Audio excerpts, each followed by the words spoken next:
இந்த expense to bank to liability இதே accounting வேற எங்கேயோ பார்த்துருக்கோம். ஷார்ட் டேர்ம் இதே அக்கௌண்டிங் தான், லாங் டேர்மா டெர்மினேஷனுக்கும் அதே அக்கௌண்டிங் தான். In fact termination and DCP accounting is the same. ஏன்னா டெர்மினேஷன்ல கூட if you are going to pay after 12 months discount, if you are going to pay within 12 months no need to discount. டிசிபிலியோ இந்த contributions if you are going to pay after 12 months you have to discount. If you are going to pay within 12 months itself no need to discount. அப்போ இந்த ஸ்டாண்டர்ட்லயே short term டெர்மினேஷனும் டிசிபியும் கொஞ்சம் ஒரே மாதிரி accounting. Post employment sorry DBP, டிபிபியும் other long term இருக்குல்ல, இது ரெண்டும் ஒரே மாதிரி அக்கௌண்ட். மொத்தமா பார்த்தானே இந்த ஸ்டாண்டர்ட்ல இருக்கிறது ரெண்டு அக்கௌண்டிங் தான். ஒன்னு இந்த expense to bank to liability which is for எதுக்காக தான் யூஸ் பண்ணுவோம், ஷார்ட் டேர்ம் டெர்மினேஷனும் டிசிபி. இன்னொரு அக்கௌண்டிங் வந்து டிபிபிக்கும் other long term. Okay clear?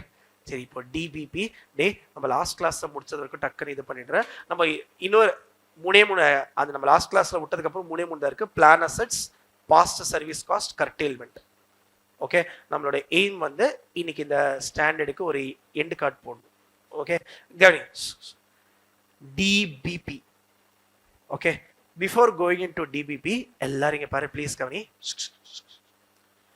இப்போ நான் என் எம்ப்ளாயிஸ் எல்லாருக்கும் கிராச்சுவிட்டி நான் கொடுக்கிறேன்னு ஒத்துக்கிட்டேன். I promised to give gratuity. But நான் அதுக்கு போய் எங்கேயுமே இன்வெஸ்ட்மெண்ட்லாம் எதுவும் பண்ணல. நான் பாட்டுக்கு நான் என்ன சொல்லிட்டேன்னா, வந்தா பாத்துக்கலாம், வரும்போது பாத்துக்கலாம்னு விட்டுட்டேன். இப்போ சில பேர் என்ன பண்ணுவாங்க, முன்னாடியே ஐயோ ரிட்டையர் ஆகும்போது நான் இவ்வளோ காசு கொடுக்கணும், அதுக்கு நான் பிளான் பண்ணணும்னு போய் இந்த மாதிரி எல்ஐசி கிட்ட போய் இதெல்லாம் பண்ணுவாங்க. நான் அந்த மாதிரிலாம் எதுவும் பண்ணல. அவன் ரிட்டையர் ஆகும்போது பார்த்தல எப்படியாச்சும் காசு கொடுத்துடலாம் அப்படின்னு முடிவு பண்ண. ஓகே, அப்போ கவனி, நான் யார்கிட்டயும் போல, ஆனா நான் உங்க எல்லாருக்கும் கிராச்சுவிட்டி கொடுக்குறேன்னு ப்ராமிஸ் பண்ணிட்டேன். இப்ப யோசிச்சு சொல்லு, ரிஸ்க் ஃபுல்லா யார் தலைமையில இருக்கு? எம்ப்ளாயர் தலைமையில தான் இருக்கு. ஏன்னா நாளைக்கு என்ன பண்ணாச்சு அந்த எம்ப்ளாய்க்கு அந்த காசு கொடுங்க, ஏன்னா ப்ராமிஸ் பண்ணியாச்சு கான்ட்ராக்ட்ல. அப்போ ரிஸ்க் ஃபுல்லா என் தலைமையில தான் இருக்கா. அப்ப இது டிசிபியா டிபிபியா? DBP. Able to understand sir. இதுல ஜெனரலா எந்த மாதிரி ரிஸ்க் இருக்கும் சார்? ரெண்டு விதமான ரிஸ்க் இருக்கு. ஒன்னு கவனி, இவன் ரிட்டையர் ஆகும் போது எவ்வளவு சேலரி அதெல்லாம் நான் ஞாபகம் இருக்க, நம்ம இன்கிரிமெண்ட்லாம் வச்சு ஒரு சம் போட்டோம், ரோஷன் டே 4 நாள் முழுக்க அந்த சம் தானே நான் அமைச்சேன். நம்ம போட்ட லாஸ்ட் கிளாஸ்ல போட்ட ரோஷன் சம் தான் அதே சம் எக்ஸாம்லயும் கேட்டான். May 26 எக்ஸாம்ல அப்படியே நம்பர் மாத்தி பேரை மாத்தி கொடுத்தான். டிட்டோ சம் புக்ல இருந்து அப்படியே எடுத்து கொஞ்சம் பேரை மாத்தி அமௌண்ட் மாத்தி கொடுத்தான் எக்ஸாம்ல. ஸோ ப்ளீஸ் இன்னைக்குமே அக்கௌண்ட்ஸ்ல புக் கொஸ்டின்ஸை நம்ம அண்டர் எஸ்டிமேட்டே பண்ணக்கூடாது. ஃபர்ஸ்ட் சார் நான் அதை முடிக்கிறேன் இதை முடிக்கிறேன், ஃபர்ஸ்ட் புக்கை முடி. ஸோ ப்ளீஸ் கவனி. இப்போ அந்த லாஸ்ட் கிளாஸ்ல பண்ண சம் மட்டும் ஒரே ஒரு வாட்டி மட்டும் I want to revise it again. Okay, ஏன்னா நீ அதை ரிவைஸ் பண்ணுவேன்னு நினைச்சுதான் நான் வந்து ஒரு 4 நாள் முன்னாடி அந்த சம் அமிச்சேன். திருப்பி இந்த சம் போட்டா லாஸ்ட் கிளாஸ் எடுத்து ரிகலெக்ட் ஆகும். ஆனா நீங்க சூப்பரா எனக்கு மேக்சிமம் ஒரு 25 பேர் அமைச்சிருப்பாங்க, மற்றவங்களாம் காணாம போயிட்டாங்க. Okay, so that's way I just want to revise that last கிளாஸோட சம் ஒன்ஸ் அகெயின். நம்ம லாஸ்ட் கிளாஸ் இந்த ரோஷன் கொஞ்சமாச்சு ஞாபகம் இருக்கடா, அவனுக்கு ஒரு 10% இன்க்ரிமெண்ட் கொடுப்போம் வருஷம். ஓகே, ஸோ அது மட்டும் திருப்பி ஒரு வாட்டி பார்க்கலாம். ஓகே, அந்த டேர்ம்ஸ்லாம் நான் வந்து இன்ட்ரடியூஸ் பண்ணியிருக்கேன், பட் நீ சூப்பராக அது மறந்துருப்ப. ஸோ பரவாயில்ல, இட் இஸ் அண்டர்ஸ்டுட். ஸோ அந்த ஒரே ஒரு சம் மட்டும் ஒரு வாட்டி பண்ணிட்டு அப்புறம் நான் பிரேக் தரேன். ஓகே, கொஞ்சம் நீ பிரேக்லேருந்து ஒரு 20 மினிட்ஸ்ல வந்துட்டேன்னா இன்னைக்கு மட்டும் இந்த ஸ்டாண்டர்ட் மட்டும் க்ளோஸ் பண்ணிடலாம் please. Okay, next class I think next week also I will have regular classes. That's so I think let me see how வேணும் as planned. But next week I think I have regular classes every day morning. நம்ம consultation ஆரம்பிச்சிடலாம். ஓகே, இன்னைக்கு நம்ம AS15க்கு end card போடணும். End card போடணும்னா இந்த சம்மும் இதோட சேர்த்து ஒரு 3-4 சம் ஒரே டைப் 3-4 சம் இருக்கும். அந்த சம் நம்ம முடிச்சிட்டோம்னா இந்த AS15 is done. Okay, so please இந்த சம் முடிச்சுட்டு நம்ம பிரேக் போகலாம். அந்த பிரேக் மட்டும் கொஞ்சம் கட் ஷார்ட் பண்ணிக்கலாம் ஒரு 20 மினிட்ஸ்க்கு. ஓகே, நான் சீக்கிரமா முடிச்சா சீக்கிரமா விட்டுறேன். ஓகே, கவனம் எல்லாரும் இங்க பாரு. Let us take one example.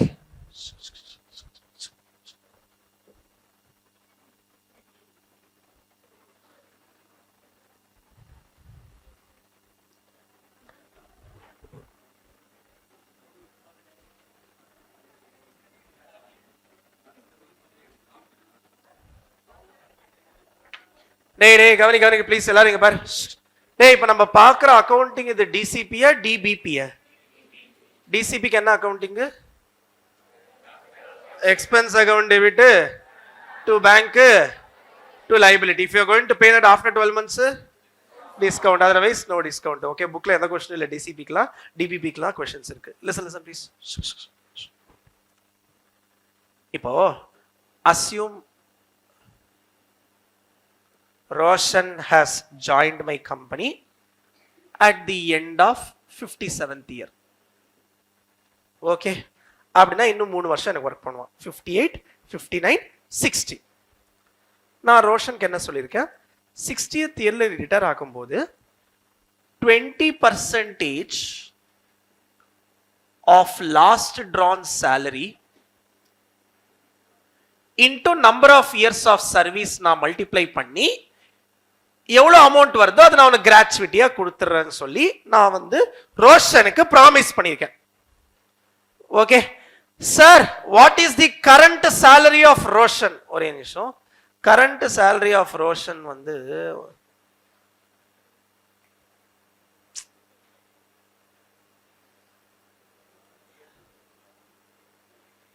Current salary of Roshan வந்து 30,05,260. ஓகே, டேய் இந்த மாதிரி தான் கண்ட்ராவியான நம்பர் உன் புக்ல இருக்கும். ஓகே, இது நம்ம புக்ல சேலரின்னு கூட சொல்ல மாட்டோம், எமால்யூமெண்ட்ஸ். ஓகே, அப்படின்னா சேலரி தான் 30 lakhs per annum. இப்போ நான் ரோஷனுக்கு இதை நான் ப்ராமிஸ் பண்ணிட்டேன்னா, கவனி ரிஸ்க் எல்லாமே என் தலையில தான். நான் எல்ஐசி கிளைசி எதுக்கிட்டையும் போல, நான் ரிஸ்க் ஃபுல்லா நான் தான் வச்சிருக்கேன். அப்ப அது டிசிபியா டிபிபியா? டிபிபி. கரெக்டா? கவனி எல்லாரும் இங்க பாரு. இப்ப நான் வந்து ஃபர்ஸ்ட் என்ன பண்ணணும்னா, நான் வந்து எவ்வளவு கொடுக்க போறேன் ரோஷனுக்கு அதை நான் எஸ்டிமேட் பண்ணணும். எப்படி நான் வந்து என்ன பண்ணுவேன்னா, என் கம்பெனியில இது வந்து இன்னைக்கு நான் கொடுக்குற salary, but gratuity of Roshan is based on last on salary. அப்படின்னா 60th இயர்ல என்ன சேலரி இருக்கும்? சோ அப்ப ஃபர்ஸ்ட் நான் என்ன பண்ணணும், அந்த லாஸ்ட் டிரான் சேலரிய நான் வந்து எஸ்டிமேட் பண்ணணும். இப்ப ஜெனரலா என் கம்பெனியில every year 10% increment. Every year salary will increase by 10%. அப்போ நம்ம ரோஷனுக்கு எவ்வளவு வருஷம் இன்கிரிமெண்ட் கொடுப்போம்? 3 years. கரெக்டா? சோ 50th இயர்ல ஒரு வாட்டி இன்கிரிமெண்ட் கிடைக்கும், 59th ஒரு வாட்டி இன்கிரிமெண்ட் கிடைக்கும், 60th ஒரு வாட்டி இன்கிரிமெண்ட் கிடைக்கும். அப்போ 30,05,260 into 1.1 cube. இது புரியாதடா, என்ன சார் திடீர்னு கியூப் எல்லாம் போட்டீங்க? 3 வருஷத்தோட இன்கிரிமெண்ட் போடு. எவ்வளவு வந்தது? சூப்பர், 40 lakhs வந்துச்சா? ஓகே டேய், இதுதான் லாஸ்ட் டிரான் சேலரியோட எஸ்டிமேட். ஓகே, இப்போ நான் எவ்வளவு கொடுக்கறேன்னு சொன்னேன்? 20% into 40 lakhs into number of years of service. எவ்வளவு வருஷம் ஒர்க் பண்ண போறோம்? 3 years into 3, which is 1/5, 8, 24 lakhs. இதுதான் இன்னைக்கு நான் எவ்வளவு ரோஷனுக்கு கொடுக்க வேண்டியதா வரும்னு சொல்லி நான் எஸ்டிமேட் பண்றேன். டேய், இந்த 24 lakhs I will pay today itself at the end of 60th year. இப்போ நான் எங்க இருக்கேன்? 57th year endல இருக்கு. கிளியர்? கவனி எல்லாரும் இங்க பாரு. Why am I giving this 24 lakhs? Because he is working for me for 3 years. Yes, 15 எப்படி யோசிக்கிறானா, நீ இந்த 24 lakhs ஏன் கொடுக்கிறது ரெடியா இருக்கனா, அவன் 3 வருஷம் வர்க் பண்ண போறான் உனக்கு. சோ yes 15 என்ன சொல்றான், இந்த 24 lakhs 3 years allocate பண்ணு. 58th year ஒரு 8 lakhs. 59th year ஒரு 8 lakhs. 60th year ஒரு 8 lakhs. AS15 எப்படி யோசிக்கிறானா, ப்ளீஸ் அப்புறம் கூட எழுதிக்கலாம். இங்க பாரு, நான் உனக்கு நோட்ஸ் ஆல்ரெடி கொடுத்துட்டேன். இந்த மாதிரி சம் உன் புக்லயும் இருக்கு, எக்ஸாம்லயும் இருக்கு, கொஸ்டின் பேங்க்லயும் இருக்கு, நிறைய இடத்துல இந்த மாதிரி சம் இருக்கு. ஸோ ப்ளீஸ் கவனி, நான் எதுவும் புதுசாலாம் கண்டுபிடிக்கல. அதே உன் புக்ல 5 years இருக்கும், இங்க 3 years போட்டிருக்கேன். So that my calculation will be less. கவனிங்க, யாரும் எழுதக்கூடாது. கவனிங்க, தியரி நோட்ஸும் உனக்கு கொடுத்தாச்சு, உன் குரூப்லயே இருக்கு. ஸோ கவனி, AS15 என்ன நினைக்கிறான், 24 lakhsல 8 lakhs you are paying for 58th year of service. Another 8 lakhs you are paying for 59th year of service. Another 8 lakhs you are paying for 60th year of service. இந்த ஒரு வருஷமும் ஒரு unit of service மாதிரி அவன் பார்க்கறான். நான் 24 lakhs ஏன் கொடுக்கறேன்னா, நீ எனக்கு 3 வருஷம் ஒர்க் பண்ணிருக்க. அப்போ ஒரு வருஷம் ஒர்க் பண்ண 8 lakhs இன்க்ரீஸ் ஆகிட்டே இருக்கும். புரியறதாடா? அப்படிதான் AS15 நினைக்கிறான். ஸோ அப்போ 58th year அவன் ஃபுல்லா ஒர்க் பண்றான்ல, அதுக்கு இந்த 24 lakhsல எவ்வளவு கொடுக்குறோம்? 8 lakhs. 24 lakhsல 58th year ஓட சர்வீஸ்க்கு we are attributing 8 lakhs. கரெக்டாடா? டேய், இது வந்து 8 lakhs 58th year ஓட சர்வீஸ்க்கு அட்ரிபியூட் பண்றோம். பட் இதோட பேமெண்ட் எப்பதான் பண்ணுவோம்? சோ அக்கவுண்டன்சி என்ன சொல்றான், இந்த 8 lakhsக்கு 58th yearலயே என்ட்ரி போடணும். ஏன்னா இந்த AS15 ஓட கோர் பிரின்சிபல் என்ன? Cost should be booked in the year of service and year of payment. அவன் என்ன சொல்றான், இந்த 8 lakhs நீ 60th year தான் பே பண்ண போற, நான் ஒத்துக்கிறேன். பட் அது எந்த வருஷத்தோட சர்வீஸ்க்கு? 58th year. சோ நம்ம என்ட்ரி எப்ப போடணும்? 58th yearலயே என்ட்ரி போடணும். சோ நான் என்ன பண்ணணும், 58th year எண்ட்ல ஒரு என்ட்ரி போடணும். ஓகே, ஆனா அது 8 lakhs இல்ல. ஏன்னா 8 lakhs நம்ம எப்ப பே பண்ண போறோம்? 60th year end. இப்ப நம்ம இருக்கிறது 58th year end. So AS15 என்ன சொல்றான், ரொம்ப கேப் இருக்கு, கொஞ்சம் பிரசன்ட் வேல்யூ பண்ணணும். 8 lakhs is the future value. Let us assume discount rate is 8%. Okay டேய், ஃபர்ஸ்ட் இது அதுக்கு முன்னாடி கால்குலேட் எடுக்க முன்னாடி எவ்வளவு வருஷம் டிஸ்கவுண்ட் பண்ணணும்? anybody wants to discount for 3 years? ஏன்னா நம்ம 50th year எண்ட்ல இருக்கோமா, பே பண்றது 60th year end. அப்ப 2 yearsக்கு டிஸ்கவுண்ட் பண்ணா போதும். சோ டிஸ்கவுண்ட் பண்ணி 8 lakhs.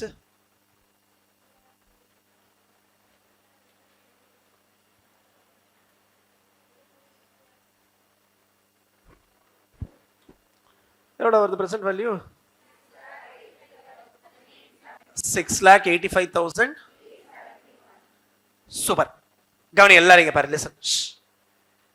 இந்த 6,85,871 தான் அவன் 58th year ஒர்க் பண்றதுக்கான cost. Clear? Everybody able to understand? Sir இதுக்கு என்ன சார் ஜர்னல் என்ட்ரி? இப்போ listen, the journal entry that I have to pass for this is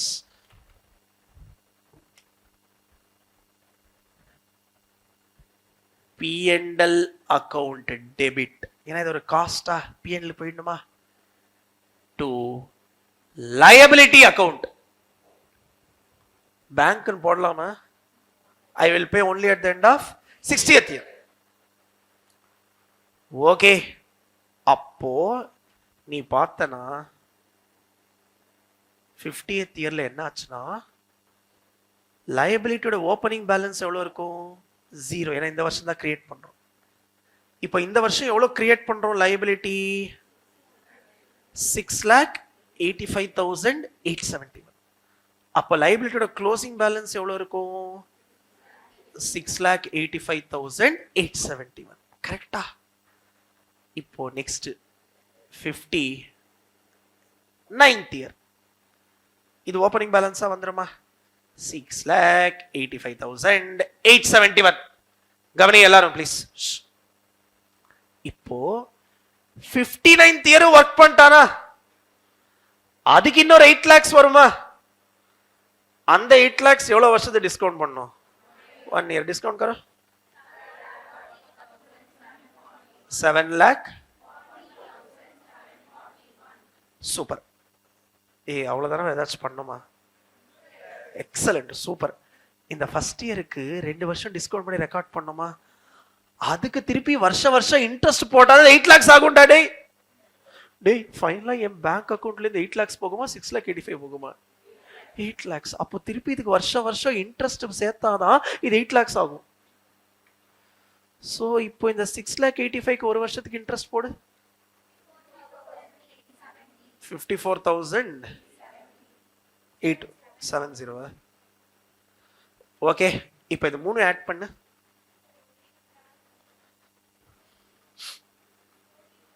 14 lakhs 81,481. 2 பரவாயில்ல, ₹1 இது ஆகாது. ஓகே டேய் கவனி, இது இந்த வருஷம் அவன் ஒர்க் பண்ணதுக்கான காஸ்ட். இதுக்கு entry P&L account debit to liability. இது இன்ட்ரெஸ்ட் காஸ்ட். இதுக்கும் journal entry P&L account debit to liability. ரெண்டுமே செலவு தான். புரியுதாடா? லாஸ்ட் இயருக்கு போயிடலாமா? 60th year opening is 14,81,482. இந்த வருஷம் ஒர்க் பண்றானா, அதுக்கு எவ்வளவு? அதுக்கு ஒரு 8 lakhs. will you discount that? not necessary. 60th year endல பே பண்ண போறோம்.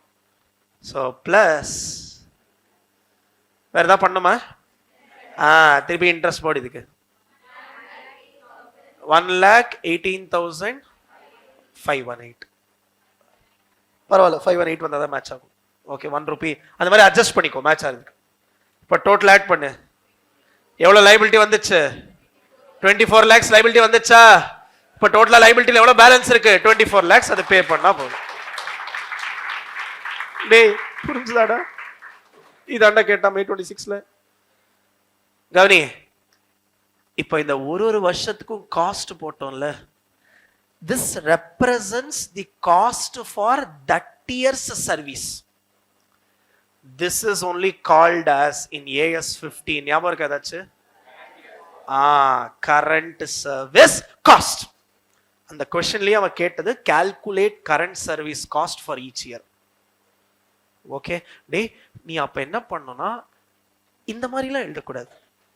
ஓகே, கொஞ்சம் அழகா ஒரு டேபிள் போட்டு இதுதான் 8 lakhs, இதுதான் டிஸ்கவுண்ட் ஃபேக்டர், இதுதான் பிரசன்ட் வேல்யூ, இதுதான் கரண்ட் சர்வீஸ் காஸ்ட் அவனுக்கு அழகா காமிக்கணும்.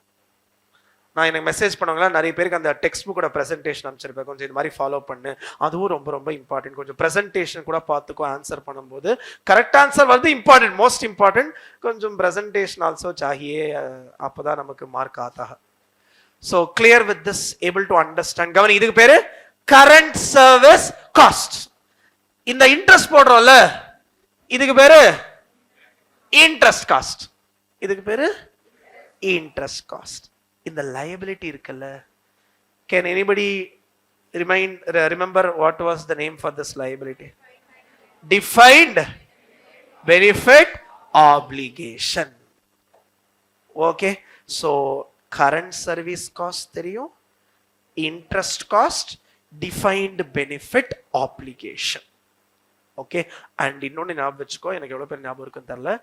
இந்த method is called as PUCM, not POCM. POCM POCM எங்கேயோ பார்த்திருப்ப. வாய்த்துறோன்னு சொல்லுங்க, கரெக்டா தானே சொல்றீங்க? கன்ஸ்ட்ரக்ஷன் கான்ட்ராக்ட், அந்த பர்சன்டேஜ் ஆஃப் கம்ப்ளீஷன் ஒன்று போட்டிருப்பீங்க, அதுக்கு பேரு POCM. சார் நீங்க இந்த மாதிரிலாம் சொல்லக்கூடாது, பர்சன்டேஜ் ஆஃப் கம்ப்ளீஷன் தான் சொல்லணும். நாளைக்கு வெளில போய் நீ ஆர்டிகல்ஷிப் ஃபார்ம்ல எல்லாருமே POC பண்ணி பேன் பார்த்துட்டு இருக்க கூடாது. POCனா பர்சன்டேஜ் ஆஃப் கம்ப்ளீஷன். இங்க PUCM அதென்ன sir? Projected unit credit method.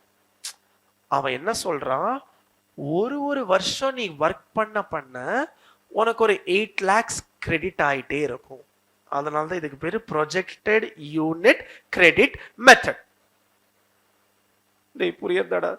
இப்படிதான் நீ வந்து ஒரு டிபிபிக்கு அக்கவுண்டிங் பண்ணும். ஓகே, லாஸ்டா ஒரே பாயிண்ட் மட்டும் சொல்றேன், then I'll give you a break. ஒரே நிமிஷம் எல்லாரும் பாரு ப்ளீஸ். டேய், நம்ம இந்த கால்குலேஷன்லாம் பண்ணிருக்கோம்ல, இந்த calculation do you think it should always be like this, or if something's change there may be changes also? என்ன சேஞ்சஸ் நடக்கலாம்? இல்ல, அவன் 60th year ரிட்டையர் ஆயிடணும். பிராக்டிகலா அதுவும் மாறலாம். இப்போ ஒருத்த வந்து 30 இயர்ஸ்க்கு ஜாயின் பண்றானா, அவன் 40th இயர்லயும் கிளம்பலாம், 50th இயர்லயும் கிளம்பலாம், எப்ப வேணா கிளம்பலாம்.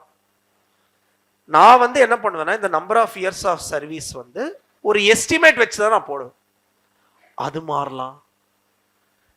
இந்த 10% இன்கிரிமெண்ட் எடுத்தோம்ல, அது மாறலாம். டிஸ்கவுண்ட் ரேட் மாறலாம். டேய், புரியுதா? ஒரே நிமிஷம் இங்க பாரு. சோ நம்ம என்ன பண்ணுவோம்னா, நம்ம ஃபர்ஸ்ட் இங்க வரைக்கும் கண்டுபிடிச்சு முடிச்சிருவோம். அப்புறமா தான் ஒருத்த வருவான். ஓகே, ஞாபகம் கடை அவன் வருவான்னு. ஆக்சுவலி என்ன பண்ணுவான், இந்த டேட்ல சில அசம்ஷன்ஸ்லாம் மாறி இருக்குமா? மேபி இன்கிரிமெண்ட் ரேட் மாறி இருக்கலாம், டிஸ்கவுண்ட் ரேட் மாறி இருக்கலாம், நான் அசியூம் பண்ண number of years of service மாறி இருக்கலாம். லாஸ்டா கவனிங்க, நான் அசியூம் பண்ண number of years of service மாறி இருக்கலாம், அதெல்லாம் மாறி இருக்கலாமா? ஆக்சுவலி என்ன பண்ணுவான், நம்ம போன வார்த்தைய எடுத்த அசம்ஷன்ஸ்லாம் மாத்தி கால்குலேட் பண்ணா எவ்வளவு வருதுன்னு சொல்லுவான். இது வந்து நம்ம இனிஷியலா எடுத்த அசம்ஷன்ஸ் வச்சு கால்குலேட் பண்ணுது. ஆக்சுவலி என்ன பண்ணுவான், இப்போ இருக்கிற சிச்சுவேஷன் படி என்ன கரெக்ட் அசம்ஷன்ஸோ அதை வச்சு திருப்பி கால்குலேட் பண்ணி சொல்லுவான். சப்போஸ் ஆக்சுவலி என்ன சொல்றான், டேய் இதெல்லாம் பழைய அசம்ஷன்ஸ் பேஸ் பண்ணி புது அசம்ஷன்ஸ் நான் எடுத்தனா க்ளோசிங் பேலன்ஸ் 7 lakhs வரும். ஆனா நம்ம கிட்ட எவ்வளவுதான் இருக்கு, 6,85,871 தான் இருக்கா. ஆனா ஆக்சுவலி என்ன சொல்றான், க்ளோசிங் பேலன்ஸ் எவ்வளவு வரணும்ன்றான், 7 lakhs. டேய், இதுல யார் எக்ஸ்பர்ட், நானா ஆக்சுவரியா? அப்ப யார் சொல்றது பேலன்ஸ் ஷீட்ல வரணும், ஆக்சுவரி சொல்றது. அதான் AS15 சொல்றான். அப்போ நான் என் லைபிலிட்டிய 6,85,871 இருந்து 7 lakhsக்கு ஏத்தணும். நீ ஃபவுண்டேஷன் 11th படிச்சிருப்ப, லைபிலிட்டி ஏத்தணும்னா டெபிட் பண்ணுமா கிரெடிட் பண்ணுமா? கிரெடிட். அண்ட் லைபிலிட்டி இன்க்ரீஸ் ஆச்சுன்னா நமக்கு லாஸா கெயினா? என்னடா டவுட்டா சொல்றேன், லாஸா கெயினா? லாஸ். நமக்கு லாஸ். இது கரெக்டா? இந்த மாதிரி லாஸ் வந்தா அதுக்கு பேரு ஆக்சுவாரியல் லாஸ். ஏன்னா இந்த லாஸ் யாருனால வருது, அந்த ஆக்சுவரினால. எக்ஸாக்டா அவனால இல்ல, பட் அவன் கண்டுபிடிக்கிறதுனால தான் வருது. புரியறதா? சோ நம்ம இங்க வரைக்கும் கண்டுபிடிச்சு வச்சிருவோம். இதெல்லாம் பிராக்டிக்கலா தான், நமக்கு புக்ல சம் இங்கேயே முடிஞ்சிடும். பிராக்டிக்கலா சார் எனக்கு AS15 தெரியும் நானே பண்ணி முடிச்சுலாம், அதெல்லாம் பண்ணக்கூடாது. எக்ஸ்பர்ட்டை கூப்பிடணும். ஓகே, ஆக்சுவலா பிராக்டிக்கலா இது ரொம்ப ஈஸிடா. இன்னும் அவனே நமக்கு இந்த கரண்ட் சர்வீஸ் காஸ்ட்லாம் கொடுத்துருவான் ரிப்போர்ட்லயே. கரண்ட் சர்வீஸ் காஸ்ட் கொடுத்துருவான், இன்ட்ரெஸ்ட் காஸ்ட் கொடுத்துருவான், எவ்வளவு ஆக்சுவல் கெயின் லாஸ் அவனே எல்லாமே சொல்லிடுவான். நமக்கு என்ட்ரி போட தெரிஞ்சா போதும். ரெண்டு விஷயம், கண்ணு சரியா தெரியணும், என்ட்ரி சரியா போட தெரியும். இதுக்கு மேல நமக்கு எந்த நாலேஜும் வேண்டாம். எக்ஸாமுக்கு வேண்டும். ஓகே, எக்ஸாமுக்கு வேணும், பிராக்டிக்கலா வேண்டாம். ஓகே, அதனால தான் நீ நாளைக்கு உன் சீனியர்லாம் பார்த்த, அந்த ரிப்போர்ட்ல அது மேல கேள்வி கேட்க வேண்டாம், நம்பர்ஸ் இருந்தா நம்பர்ஸ் எடுத்துக்கோ, என்ட்ரி போட போதும். பிராக்டிக்கலா நம்ம இவ்வளவுதான் மெயினா பார்ப்போம். அவன் எடுக்கிற அசம்ஷன்ஸ் கொஞ்சம் கரெக்டா இருக்கான்னு பார்ப்போம். ஃபார் எக்ஸாம்பிள், அவன் 10% இன்கிரிமெண்ட் எடுக்கிறான்னா நம்ம போய் மேனேஜ்மெண்ட் பேசுவோம். மேனேஜ்மெண்ட் எல்லாம் நீங்க 10% தான் கொடுக்குறீங்களா இல்லை அதிகமாக கொடுக்குறீங்களா, அந்த மாதிரி அவன் எடுத்த அசம்ஷன்ஸை செக் பண்ணுவோம். ஆனா அவன்கிட்ட போய் நீ எந்த ஃபார்முலா போட்டிருக்க எனக்கு சொல்லு, அவன் உனக்கு கிளாஸ் எடுக்கணும் அதுக்கப்புறம். ஸோ அதெல்லாம் நம்மளால செக் பண்ண முடியாது, நமக்கு அந்த அளவுக்கு நாலேஜும் கிடையாது. Clear, able to understand. So இப்போ ஆக்சுவலி 7 lakhs சொல்றானா, இந்த ஏதோ ஒரு 15,000 வரும்டா. ஓகே, 14,129 வரும். ஓகே, பரவாயில்ல, அது வரும் 14,129. அது லாஸா கெயினா? லாஸா கெயினா? ஓகே, இதுக்கு பேர் என்ன? Actuarial loss. இதுக்கு journal entry actuarial loss account debit to DBO. அப்போ நீ பார்த்தனா இந்த ஆக்சுவல் லாஸும் பிஎன்எல் போயிடும். இப்ப நீ பார்த்தனா பிஎன்எல்ல என்ன லாஸ் சார் வரும்? கரண்ட் சர்வீஸ் காஸ்டும் பிஎன்எலுக்கு போயிடும், இன்ட்ரெஸ்ட் காஸ்டும் பிஎன்எலுக்கு போயிடும், இந்த ஆக்சுவாரியல் லாஸும் பிஎன்எல் போகும். சார் க்ளோசிங் பேலன்ஸும் பிஎன்எல் எடுத்துட்டு போயிடலாம். க்ளோசிங் பேலன்ஸ் எங்க போனோம்? Balance sheet. Okay, clear. Sir suppose actually கூப்பிட்டா என்ன சொல்றான்? ரொம்ப சந்தோஷமா நமக்கு என்ன பண்றான்? 6,50,000 போதும்ன்றான் சார். அப்போ கெயினா லாஸா? கித்தனா கெயின்? 35,871. டே லயபிலிட்டி குறையறதா ஏறதா? அப்ப டெபிட்டா கிரெடிட்டா? DBO account debit to actuarial gain. இந்த ஆக்சுவாரியல் கெயினும் பிஎன்எல் போயிடும். ஓகே சார், அப்போ ஒரு டிபிஓக்கு கரண்ட் சர்வீஸ் காஸ்ட் பிஎன்எலுக்கு போகும், இன்ட்ரெஸ்ட் காஸ்ட் பிஎன்எலுக்கு போகும், actuarial gain or loss also will go to P&L. Always remember, actuarial gain or loss arises because of changes in actuarial assumptions. நம்ம இனிஷியலா இந்த assumptions எடுக்கும்போது கூட நம்மளால எடுக்க மாட்டோம். ஃபர்ஸ்ட் இது அவனை கூப்பிட்டுருப்போம், அவன் அந்த காலத்துக்கு ஏற்ற மாதிரி இதை அசம்ஷன்ஸ்வான். இப்போ காலம் மாறிச்சு, அசம்ஷன்ஸும் மாறிச்சுன்னுவான். அந்த அசம்ஷன்ஸ் மாறினதுனால எவ்வளோ கெயின் ஆர் லாஸ் வருதோ அதுதான் ஆக்சுவாரியல் கெயின் ஆர் லாஸ். டேய் புரியதடா? Able to understand? ஓகே, அப்போ we know how to do accounting for DBO, defined benefit obligation. Clear? Everybody able to understand? Okay, நம்ம பிரேக் எடுத்துட்டு பிளான் அசெட்ஸ் முடிக்கணும், கர்டெயில்மெண்ட் and settlement முடிக்கணும், pass service cost. இது மூணு முடிச்சுட்டா இதுக்கு ஒரு எண்டு கார்டு போட்டு ஜாலியா இருக்கலாம். டேய் 11:30 11:50க்கு we will, okay, 11:15 11:50, okay, we'll meet at 11:50. so சரி கவனம் எல்லாரும் இங்க பாரு, listen. so எல்லாரும் இங்க பாரு ப்ளீஸ். see இந்த டிபிபில இப்ப இருக்க நம்ம பார்த்தது டிபிபில தான் அக்கவுண்டிங் தான், defined benefit plan. Listen please எல்லாரும் இங்க பாரு. see இப்போ in this case of DBP, risk full will be on the employer தலைமையில தான் எல்லா ரிஸ்க்கும் இருக்கும். okay, and these are huge amounts. இப்போ TCS மாதிரி கம்பெனில நினைச்சு பாரு, 6 lakh employees are there. so பெரிய பெரிய பெத்த அமௌண்ட்டா வரும். so generally கவனி, இந்த டிபிஓ அக்கவுண்டிங் இருக்குல்ல, இது எல்லா கம்பெனி கண்டிப்பா பண்ணிதான் ஆகும். they have to do this accounting. ஏன்னா இந்த டிபிஓ அக்கவுண்ட் பண்ணாதான் காஸ்டே அக்கவுண்ட் ஆகும் P&L. Current service cost, interest cost, actuarial gain or லாஸ்லாம் வரும். now since these are huge payments, what many companies will do is, sir எங்க sir போயிருந்தீங்க நீங்க? என்னது? அதுதான் கேட்கறேன். ஃபர்ஸ்ட் கிளாஸ் செகண்ட் கிளாஸ் ஒரே கிளாஸா தெரியுமா? அப்போ எப்படி நடுவில் வந்து உனக்கு புரியும் நீ நினைச்ச? அது என்ன தாட் ப்ராசஸ்? அதான் நான் புரிஞ்சுக்க நான் ட்ரை பண்றேன். பேக் அங்க வச்சு நில்லு கொஞ்ச நேரம்.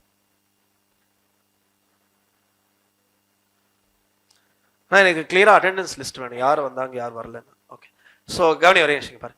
ஸோ இப்போ all these are huge payments. if you don't plan for that payments, it will be a huge risk for the company. இப்போ நினைச்சு பாரு, இந்த மாதிரி TCS மாதிரி கம்பெனிலாம் there are 6 lakh employees, ஒருத்தருக்கு ஒரு 1 lakh gratuity வந்தாலே அது பயங்கரமான amount. It's a huge amount, கரெக்டா? so what many companies will do is they will record this liability side by side. என்ன பண்ண ஆரம்பிச்சிருவாங்கன்னா, கொஞ்சம் கொஞ்சம் அமௌண்ட்டை இன்வெஸ்ட் பண்ண ஆரம்பிப்பாங்க. இப்போ நம்ம ஃபவுண்டேஷன்ல if you remember we have learned a chapter called NPO, non profit organisation. அதுல tournament fund, tournament fund investments அந்த மாதிரி கரெக்டா. ஸோ இப்போ நான் இந்த டிபிஓக்கு என்ட்ரி பாஸ் பண்ணா P&L காஸ்ட் அக்கவுண்ட் ஆகும், ஓகே. பேலன்ஸ் ஷீட்ல லைபிலிட்டி வரும், ஓகே. பட் அசெட் சைடு பார்த்தா எல்லாமே பிளான்ட் அண்ட் மிஷினரி, ஃபர்னிச்சர், பில்டிங்னு உட்காந்துருக்கு. இப்ப நாளைக்கு ஏதாச்சும் ஒரு எம்ப்ளாயி ரிட்டையர் ஆனா வச்சுக்கோ, காசு எங்கேருந்து வரும்? எல்லாமே வேற அசெட்ஸா உட்காந்துருக்கு. டெட்டார்ஸா உட்காந்துருக்கு, இல்ல plant and machinery, building, furniture. Now if I don't plan properly, tomorrow if an employee retires, I will not have enough liquidity. அந்த மாதிரி வார்த்தையெல்லாம் உனக்கு தெரியும் எனக்கு. லிக்விடிட்டினா எனக்கு enough cash இருக்காது பே பண்றதுக்கு. I may have to sell one asset. இந்த மாதிரி ஒரு எம்ப்ளாயி ரிட்டர்ன் ஆகும்போது அசெட் வித்துட்டே இருந்தா கடைசியில எம்ப்ளாயிஸ் இருக்க மாட்டாங்க, அசெட்ஸும் இருக்காது, பிசினஸ் இழுத்து மூடிடலாம். So many companies what they will do, they will start slowly making investments. இங்க எவ்வளவு பணம் வேணும்னு எஸ்டிமேட் பண்ணிட்டோம்ல, அதுக்கேத்த மாதிரி கொஞ்சம் கொஞ்சமா இன்வெஸ்ட் பண்ணி அசெட் சைட பில்ட் பண்ணிட்டே வருவாங்க.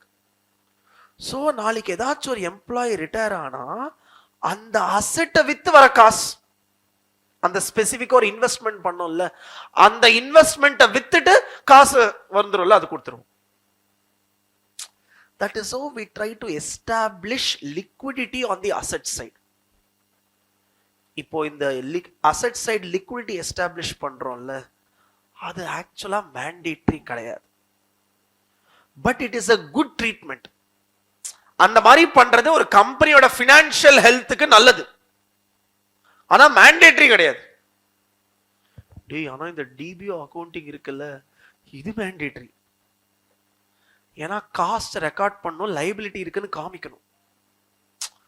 அந்த லைபிலிட்டிக்கு ஏத்த மாதிரி நான் லிக்விடிட்டி மெயின்டைன் பண்றியா இல்லையா, அது என்னோட டிசிஷன். ஜெனரலி சின்ன சின்ன கம்பெனிஸ்லாம் பண்ண மாட்டாங்க.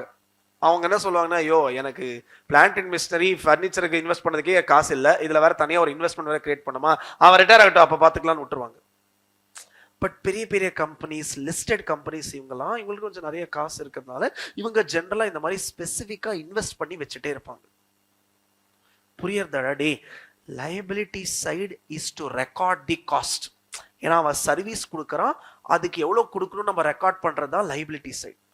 இப்போ அந்த லைபிலிட்டி பே பண்ற மாதிரி வரும்போது நமக்கு அசெட் சைடு லிக்விடிட்டி இருக்கணுமா, அந்த லிக்விடிட்டி மெயின்டைன் பண்றது is optional, but it is a good financial practice.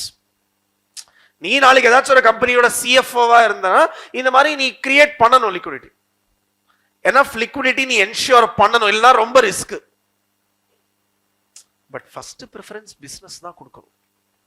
நீ பாட்டுக்கு இல்ல நாங்க AS15ல படிச்சோம், லிக்விடிட்டி மெயின்டைன் பண்ணோம், அதுக்கு நீ பிசினஸ் பண்ணாத, இந்த இன்வெஸ்ட் பண்ணிட்டே இரு. ஃபர்ஸ்ட் இருக்கிற காசு எதுக்கு யூஸ் பண்ணணும்? பிசினஸ்க்கு. அதோட அதிகமா காசு இருக்கு சார், நாங்க சூப்பரா கேஷ் ஜெனரேட்டிங் கம்பெனி, அப்போ கொஞ்சம் இந்த மாதிரி சைட் பை சைடு இன்வெஸ்ட்மெண்ட்ஸ் பண்ணிட்டே இருக்கு. சார் நான் பேங்க்லயே வச்சுப்பேனே சார், டேய் பேங்க்ல வச்சா எதுவுமே கிடைக்காது, இந்த மாதிரி கொஞ்சம் கொஞ்சம் இன்வெஸ்ட் பண்ணா அட்லீஸ்ட் இன்ட்ரெஸ்ட் கிடைக்கும். சார் பட் இன்வெஸ்ட் பண்ணா ரிஸ்க் இல்ல சார், அப்படி ரிஸ்க் நினைச்சா பிக்ஸட் டெபாசிட்லாச்சும் போட்டுவி, இன்ட்ரெஸ்ட் ஆச்சும் கிடைக்கும். சும்மா பேங்க்ல வச்சு என்ன பண்ண போற? ஓகே, சோ இந்த மாதிரி லிக்விடிட்டி கிரியேட் பண்ணனும் கொஞ்சம் asset side. But AS15 does it say it is mandatory? No, but it's a good financial practice. டேய் ஆனா இந்த DBOS அதுக்கு என்ட்ரி போட்டுதான் ஆகணும்.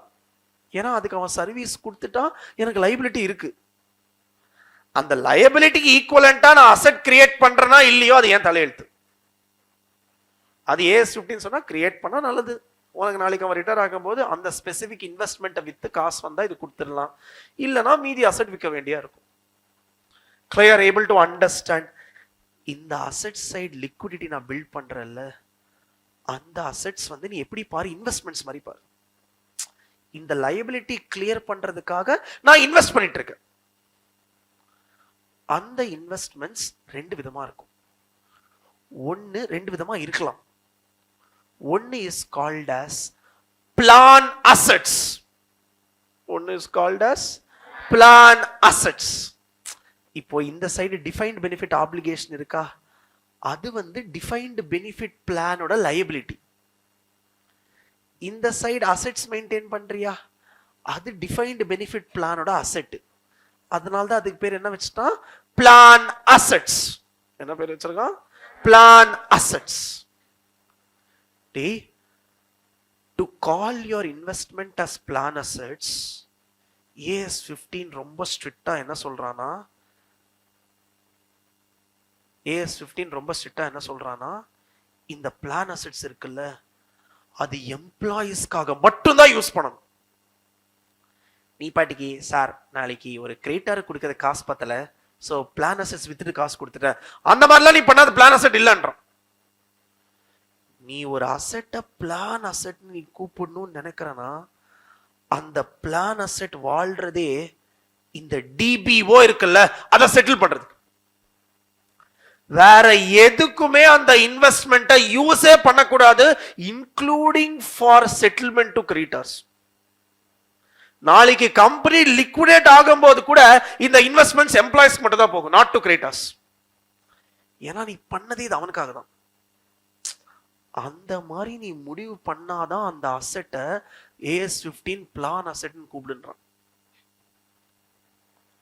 இல்லப்பா நான் இன்வெஸ்ட் பண்றேன், நான் லிக்விடிட்டி மெயின்டைன் பண்றேன், இன்வெஸ்ட் பண்றேன், பட் சப்போஸ் நாளைக்கு எனக்கு வேற எதுக்காச்சும் காசு வேணும்னா இதை வித்து அதுக்காக யூஸ் பண்ணிடுவேன், அந்த மாதிரி இருந்துச்சுன்னா அதுக்கு பேர் என்ன கிடையாது, பிளான் அசெட். கிளியரா ஞாபகம் வச்சுக்கோ, பிளான் அசெட் வாழ்றதே DBO செட்டில் பண்றதுக்காக, வேற எதுக்காகவும் அதை கிரியேட் பண்ண முடியாது. You cannot use it for any other purposes. If suppose AS15 நான் அந்த மாதிரி இன்வெஸ்ட் பண்றேன் AS15, பட் எனக்கு வேற எதுக்கோ நான் யூஸ் பண்ணிக்கணும்னு நான் நினைக்கிறேன், அவன் என்ன சொல்றான், யூஸ் பண்ணிக்கோ, ஆனா அதை பிளான் அசெட்னு கூப்பிடாது. அப்ப அதுக்கு என்ன பேர் வைக்கணும் AS15? AS15 என்ன சொல்றானா, அதோட பேரு reimbursement rights. யாரும் எது ஓடக்கூடாது, அதுக்கு பேர் என்ன, reimbursement rights. டேய் இப்ப நம்ம என்ன கான்டெக்ஸ்ட்ல படிக்கிறோம், எனக்கு ஒரு லைபிலிட்டி இருக்கு which is DBO. ஏன்னா நான் எம்ப்ளாயிஸ்க்கு ப்ராமிஸ் பண்ணியிருக்கேன், அவன் ஒரு வருஷம் ஒர்க் பண்ண நான் DBO கொஞ்சம் கொஞ்சமா ஏத்திட்டே வந்துட்டு இருக்கேன். இந்த கரண்ட் சர்வீஸ் காஸ்ட், இன்ட்ரெஸ்ட் காஸ்ட்லாம் ரெக்கார்ட் பண்ணி வந்துட்டே இருக்கேன்.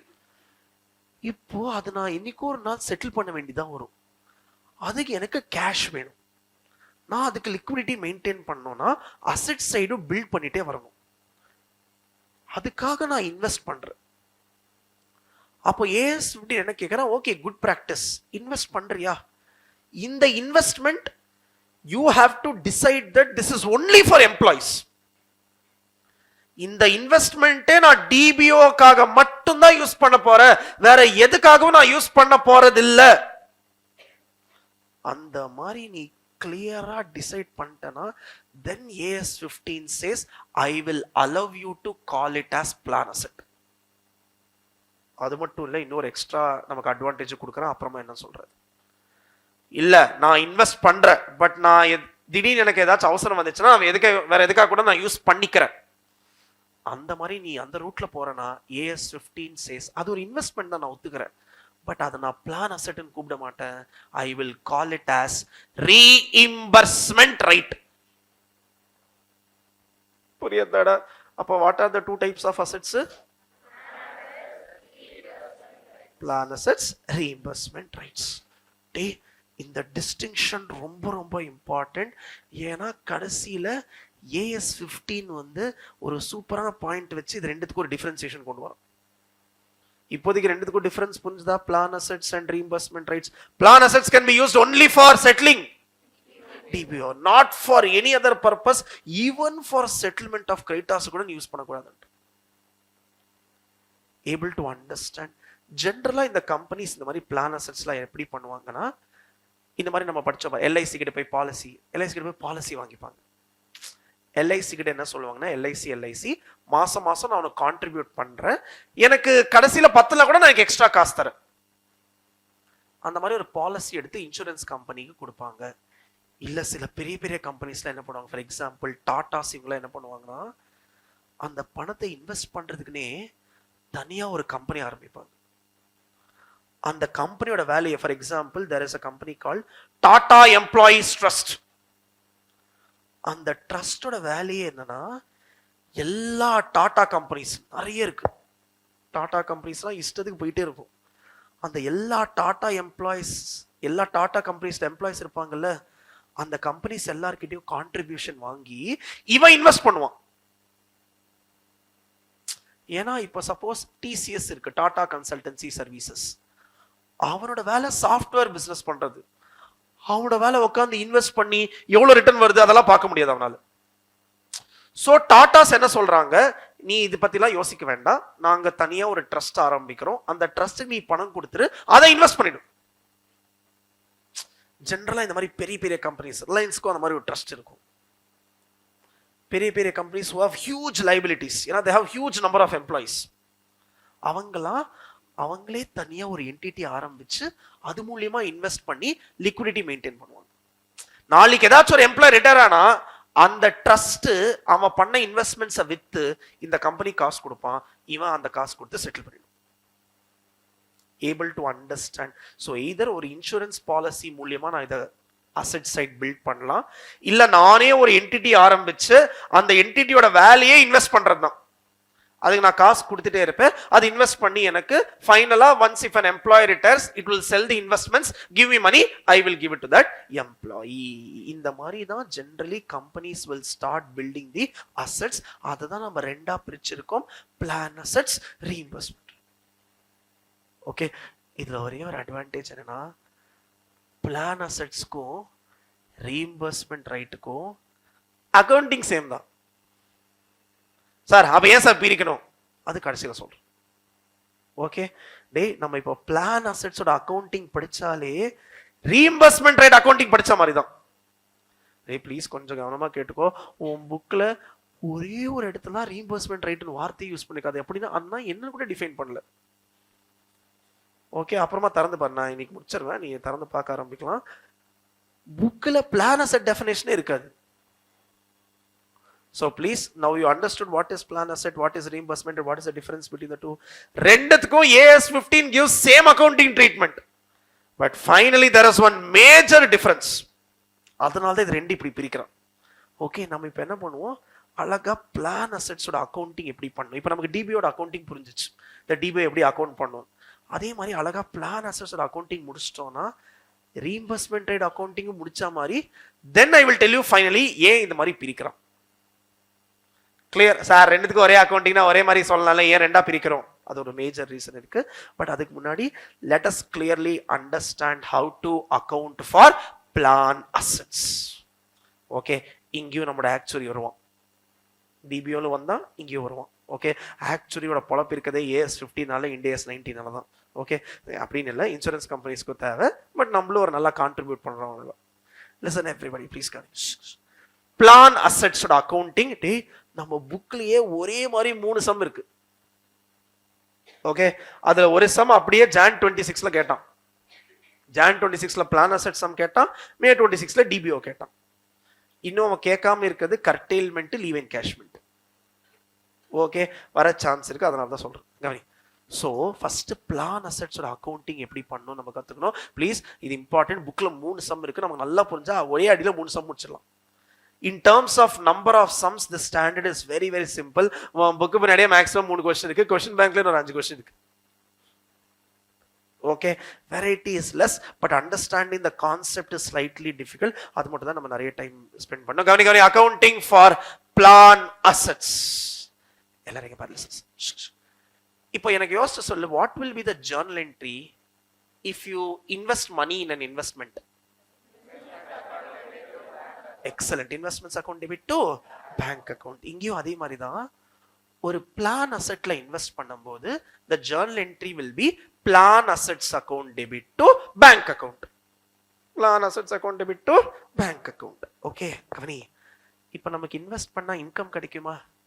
டேய், நீ இந்த AS13ல பண்ணிருப்பியடா, இன்ட்ரெஸ்ட், டிவிடெண்ட். ஓகே, கவனி, இப்போ நம்ம இந்த பிளான் அசெட்ஸ்ல இன்வெஸ்ட் பண்ண உடனே ஒருத்தரை கூப்பிடுவோம், ஆக்சுவரி. ஓகே, ஆக்சுவரி கூப்பிட்டோன்னே அவன் என்ன பண்ணுவான், ப்ளீஸ் கவனி, இந்த இன்வெஸ்ட்மெண்ட் நம்ம பண்ணதுக்கு என்ன எக்ஸ்பெக்டட் ரிட்டர்ன் சொல்லுவோம். டே, எப்பவுமே when you invest, இப்போ for example you tell me, if you invest in shares, what is your return? your return is வாய் வந்து கான்ஃபிடன்ஸ் சொல்லு return is if you invest in debentures interest. Okay, நீ அது மட்டும் தான் return நினைச்சனா உன்னோட thinking நேரோவா இருக்கு. வாய் திறந்து அதுவும் சொல்லு. கேபிட்டல் அப்ரிசியேஷன் படிச்சிருப்பல்ல. Investments are assets held for earning income by way of interest, royalty, dividend or capital appreciation or both. இப்போ நம்ம சங்கர் வந்து ரிலையன்ஸ் கம்பெனி ஷேர்ஸ்ல இன்வெஸ்ட் பண்ணோம். ஒரு ஷேர் வாங்கினோம், ஒரு ஷேர் 1000 rupeesக்கு வாங்கினான். அவன் இன்வெஸ்ட் பண்ண அடுத்த ஒரு 15 daysல ஒரு 100 rupees டிவிடெண்டா கிடைச்சது. எவ்வளவு டிவிடெண்டா கிடைச்சது? 100 rupees. அண்ட் அதுக்கப்புறம் ரிலையன்ஸ் ஷேரை 1200க்கு வித்துட்டான். டை எவ்வளவுக்கு வாங்கினா? எவ்வளவு டிவிடெண்ட் கிடைச்சது? 1000. 100 எவ்வளவுக்கு வித்துனா? இப்ப யோசிச்சு சொல்லு. From this investment, what is the total return for Shankar? Excellent. 100 rupees is dividend, 200 is capital appreciation, totally 300 is his return. நாளைக்கு யாருக்கிட்டாச்சும் ஒரு இன்வெஸ்ட்மெண்ட்ல ரிட்டர்ன் என்னன்னு சொன்னா அதோட இன்வெஸ்ட்மெண்ட் இன்கம் ரிட்டர்ன் தான், அதுல வர கேபிட்டல் அப்ரிசியேஷன் ரிட்டர்ன் தான். நீங்க படிச்சிருப்ப எஃப்எம்ல D1 plus P1 minus P0. இந்த மாதிரி எங்கேயாச்சும் பார்த்திருக்கியாடா? அந்த garden growth model P1 minus P0 அந்த மாதிரி ஆச்சு ஞாபகம் இருக்கு. P1 is the year end price, P0 is today's price. அந்த P1 minus P0 தான் capital appreciation, D தான் dividend. ஓகே சரி சரி. இப்போ நம்ம A15 வந்துரு A15 வந்துரு அப்புறமா வரும். ஓகே அடி அந்த மாதிரி இருக்கும். அப்புறம் பாரு D1 plus P1 minus P0. Okay, so ஒரே நிமிஷம் பாரு. இப்போ நம்ம இன்வெஸ்ட் பண்ணியிருக்கோம் ஒரு அசெட்ல. Plan assets account debit to bank account. we will call actuary. actuary வந்து நான் என்ன சொன்னேன் actuary கிட்ட, actuary you should tell me how much return I can expect from this plan assets. நான் எந்த மாதிரி இன்வெஸ்ட் பண்ணிருக்கேன் அதெல்லாம் சொன்னா actuary வந்து எஸ்டிமேட் பண்ணுவான். ஏன்னா actuary மேக்ஸ் ஸ்டாட்டிஸ்டிக்ஸ் கொஞ்சம் ஃபினான்ஸ்லயும் அவன் எக்ஸ்பர்ட். அவன் சூப்பரா வந்து கால்குலேஷன்லாம் பயங்கரமா பண்ணுவான். ஸோ அவனை கூப்பிட்டு டேய் நான் இந்த மாதிரி இன்வெஸ்ட் பண்ணிருக்கேன், இந்த மாதிரி இன்வெஸ்ட் பண்ணிருக்கேனா இதுல எவ்வளவு எக்ஸ்பெக்டட் ரிட்டர்ன் கேட்போம். டேய் எக்ஸ்பெக்டட் ரிட்டர்ன்னா ஒன்லி டிவிடெண்ட் இன்ட்ரெஸ்டா ஈவன் கேபிட்டல் அப்ரிசியேஷன் வருமா? ஸோ அந்த ஆக்சுவலி என்ன பண்ணுவான், ஓகே இந்த கம்பெனி இன்வெஸ்ட் பண்ணியிருக்கானா இவன் லாஸ்ட் ஒரு 10 வருஷம் ஒரு 10% டிவிடெண்ட் கொடுத்துருக்கான். ஸோ மினிமம் 10% டிவிடெண்ட் கொடுப்பான். பிளஸ் கேபிட்டல் அப்ரிசியேஷன் பார்த்தோன்னா ஒரு 3% இருக்கு. ஸோ டோட்டலாக நமக்கு என்ன சொல்லுவான், நான் சும்மா இப்படி சொல்ற நம்பர்ஸ். ஸோ நமக்கு என்ன சொல்லுவான், டி நீ வந்து ஒரு 13% ரிட்டர்ன் எக்ஸ்பெக்ட் பண்ணலாம். டி இது ஆக்சுவலா எக்ஸ்பெக்டேஷன். ஸோ ஆக்சுவலி நம்ம கிட்ட ஒரு 13% வரும்னு சொல்லிட்டான். நம்மளும் என்ன பண்ணுவோம், அந்த வருஷம் ஃபுல்லா 13% வச்சு என்ட்ரி போடுவோம். லைன்ல ஃபர்ஸ்ட் இன்வெஸ்ட் பண்ணும்போது என்ன ஜர்னல் என்ட்ரி? இந்த AS15ல இன்வெஸ்ட் பண்ணா plan assets account debit to bank account. Assume ஒரு 1 lakh I invested 1 lakh on 1st April 2025. How much is the expected return which actuary is telling? 13%. டேய் first ஏப்ரல்ல invest பண்ணிட்டேன், அப்ப எவ்வளவு மாசம் ரிட்டர்ன் கிடைக்கும்? 12 months. கரெக்ட்டா? 1 lakh into 13% into 12 by 12. Okay, which is how much? 13,000. அந்த 13,000 actual return expected return? Excellent, expected return. So actually சொன்னான்னு சொல்லி நானும் வந்து இந்த 13,000 என்ட்ரி பாஸ் பண்ணிடும். டேய் அந்த 13,000 இருக்குல்ல, நீ வந்து என்னன்னா அந்த அசெட்ஸ்ல வர இன்ட்ரெஸ்டும் திருப்பி அதுலயே நம்ம இன்வெஸ்ட் பண்ணுவோம். இப்போ நீ உனக்கு ஞாபகம் இருக்கான்னு தெரியல, நீ வந்து இந்த என்பிஓல படிக்கும் போதெல்லாம் டோர்னமெண்ட் ஃபண்ட் இன்வெஸ்ட்மெண்ட்ல இருந்து வர இன்ட்ரெஸ்டும் திருப்பி அந்த ஃபண்ட்லயே இன்வெஸ்ட் பண்ணுவோம். அதை நீ எதுக்கு வேற எதுக்கும் யூஸ் பண்ண முடியாது. அதே மாதிரிதான் இங்கேயும் பிளான் அசெட்ஸ்ல வர ரிட்டர்ன் கூட திருப்பி பிளான் அசெட்லயே இன்வெஸ்ட் பண்ணும். அப்படிதான் அது பில்ட் ஆயிட்டே இருக்கும். புரியாதாடா? இப்போ நான் ஒரு 1 lakhs இன்வெஸ்ட் பண்ணிருக்கேனா, 13,000 ரிட்டர்ன் எக்ஸ்பெக்ட் பண்றேன்னா அதை நான் காசு எடுத்து எதுக்கும் யூஸ் பண்ணக்கூடாது. திருப்பி அதையும் எதில் தான் இன்வெஸ்ட் பண்ணும்? Plan assets. அப்போ என் பிளான் அசெட்ஸ் இன்க்ரீஸ் ஆகுமா? ஸோ இந்த எக்ஸ்பெக்டட் ரிட்டர்ன் 13,000க்கு என்ன ஜேர்னல் என்ட்ரினா plan assets account debit 13,000 to P&L 13,000. ஏன்னா இதோட என்னோட இன்கம். டேய் समझ में आया? நம்ம எவ்வளவு இன்வெஸ்ட் பண்ணோம்? What is the entry for that? அப்புறம் யாரை கூப்பிட்டோம்? ஆக்சுவரி. அவன் எவ்வளவு எக்ஸ்பெக்ட் ரிட்டர்ன் சொன்னா கால்குலேட் பண்ண எவ்வளவு வந்துச்சு? இந்த ரிட்டர்ன் எடுத்து வேற எதுக்காக யூஸ் பண்ணுவோம்? திருப்பி பிளான் அசெட்ஸ்ல இன்வெஸ்ட் பண்ணுவோமா? அந்த ரிட்டர்னுக்கு என்ன journal entry? Debit to P&L. ஏன்னா again we will reinvest நால this will increase the plan assets and this return is my income. So plan assets account debit to P&L. இப்போ யோசிச்சு சொல்லு, plan assets accountல எவ்வளவு balance இருக்கும்? 1,13,000. Okay, year end வந்துச்சு. திருப்பி யாரையும் கூப்பிடணும்? ஆக்சுவலி வாடா கூப்பிடணும். ஆக்சுவலி வந்துட்டான். ஓகே, இப்போ ஆக்சுவலி கிட்ட என்ன கேட்போம்னா, ஆக்சுவலி நான் உனக்கு ஞாபகம் இருந்தா 12 months முன்னாடி ஒரு 1 lakh இன்வெஸ்ட் பண்ணல, இன்னைக்கு அதோட மார்க்கெட் வேல்யூ எவ்வளவுன்னு சொல்லுன்றோம். நான் பண்ண இன்வெஸ்ட்மெண்ட்ஸோட மார்க்கெட் வேல்யூ என்ன 31st March அன்னைக்கு? டேய் ப்ளீஸ் ஒன்று மட்டும் ஞாபகம் வச்சுக்கோ, இது நீ invest பண்றல்ல, once it satisfies the definition of plan assets, it will not be governed by AS 13. AS 15 வந்துரும். AS 13 சொல்ற accounting will not apply for these investments. Which accounting will apply? AS 15 ஓட accounting. And AS 15 என்ன சொல்றான் தெரியுமா? All plan assets on the balance sheet date should be measured at market value. ஏன்னா அவன் என்ன சொல்றான், சப்போஸ் இன்னைக்கு நீ இந்த கம்பெனி இழுத்து முடிட்டனா, இந்த பிளான் அசெட்ஸை வித்து வந்த காசு தானே டிபிஓக்கு யூஸ் பண்ணுவ. அப்போ வித்து வர காசு தான் மார்க்கெட் வேல்யூ. உன் காஸ்ட் யாருக்குமே இம்பார்ட்டன்ட் இல்ல, நீ காஸ்ட் ஒரு 12 மாசம் முன்னாடி பண்ணது. ஆனா இன்னைக்கு அதோட வேல்யூ என்னன்னு தெரிஞ்சாதான் எவ்வளவு டிபிஓட செட்டில் பண்ணலாம்னு நமக்கு தெரியும். இப்போ ஃபார் எக்ஸாம்பிள், நீ ஒரு ஒன் இயர் முன்னாடி 1 lakh இன்வெஸ்ட் பண்ண, அந்த கம்பெனி பயங்கரமா க்ரோ ஆச்சு, இன்னைக்கு அதோட வேல்யூ 1.5 lakhs. இப்போ நீ வந்து டிபிஓட எவ்வளவு அட்ஜஸ்ட் பண்ணிக்கலாம் ஜாலியா. நீ வந்து நாளைக்கு சப்போஸ் நாளைக்கு ஒரு எம்ப்ளாய் ரிட்டர் ஆனா இது வித்தா எவ்வளவு காசு வரும் உனக்கு? 1.5. அப்போ நமக்கு இந்த பிளான் அசெட்ஸுக்கு மார்க்கெட் வேல்யூ தான் ரொம்ப important.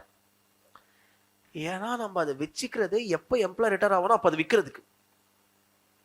So please, it is not AS 13 or accounting cost or fair value whichever is lower, or long term investments ke cost unless there is permanent diminution in value. இந்த மாதிரி ரீசெண்டா தான் investments offer எழுதிருக்கடா, கரெக்டா ரீசெண்டா தான் எழுதிருக்க. எழுதிருக்கடா investment. Sathya சாரோட மெசேஜ்லாம் பார்த்த குரூப்ல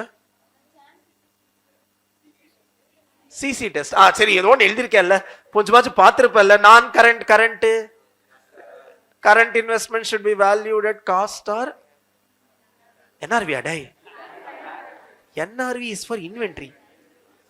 Cost or fair value whichever is lower. Non current ku and or permanent diminution other than temporary. Okay, so adi AS 13 oda accounting. Once it comes inside AS 15 la sei the cost or fair value idella illa. All plan assets should be valued at fair value. Should be valued at fair value. சரி, இப்போ actually கூப்பிடுற முன்னாடி நம்மளோட plan assets அக்கௌண்ட்ல எவ்வளவு இருக்கு? 1,13,000. இப்போ actually கூப்பிட்டு ஆக்சுவலி வாடா ஆக்சுவலின்னு சொல்லி ஆக்சுவலி கூப்பிட்டு you tell me as on the balance sheet date நான் பண்ண இன்வெஸ்ட்மெண்ட்ஸுக்கு எவ்வளோ ஃபேர் வேல்யூ, எவ்வளோ ஃபேர் வேல்யூ.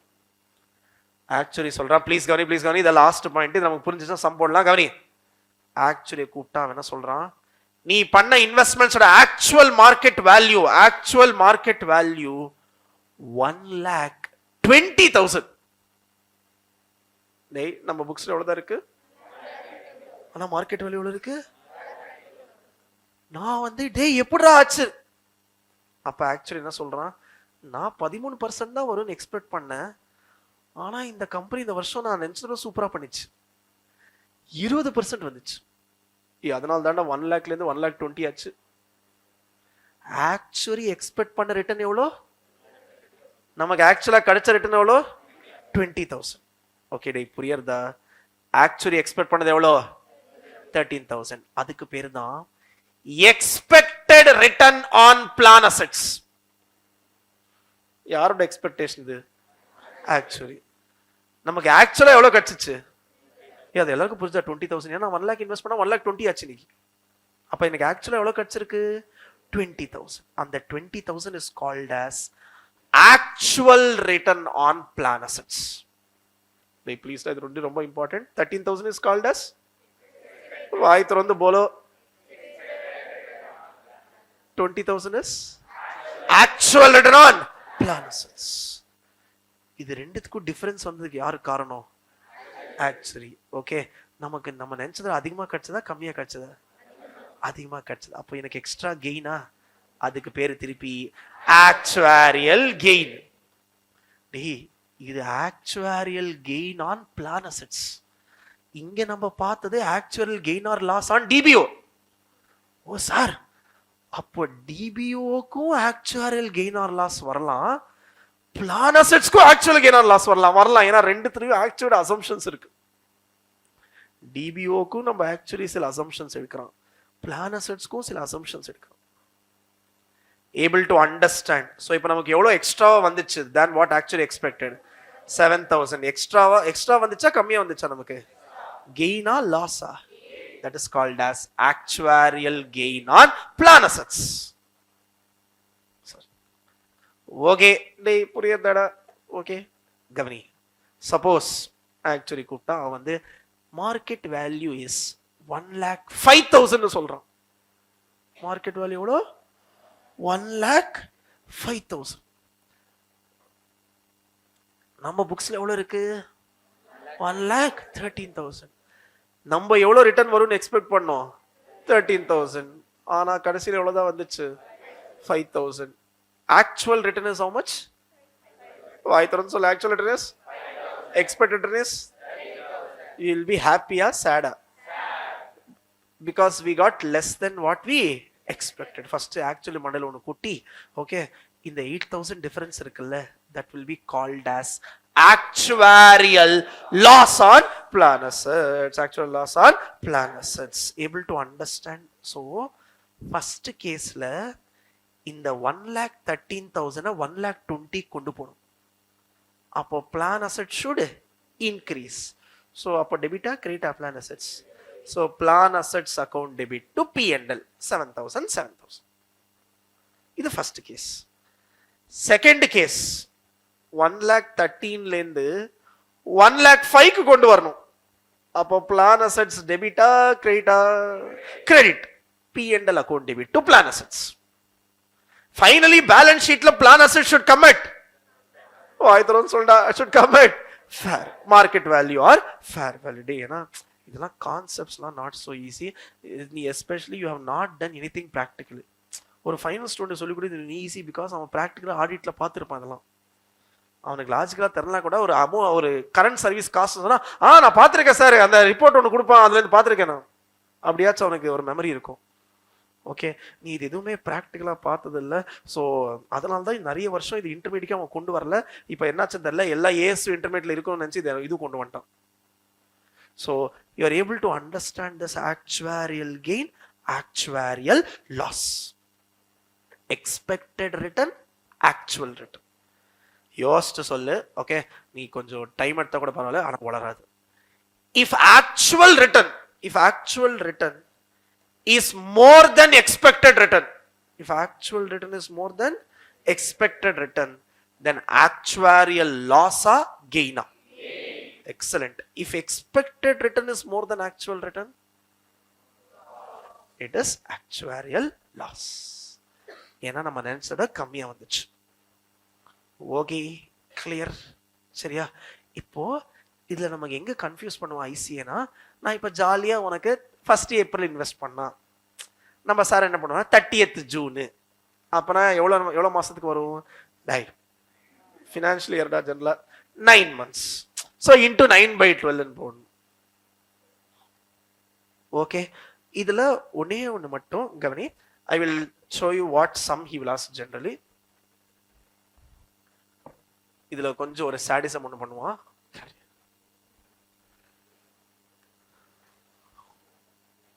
கவனி எல்லாரும் இங்க பாரு.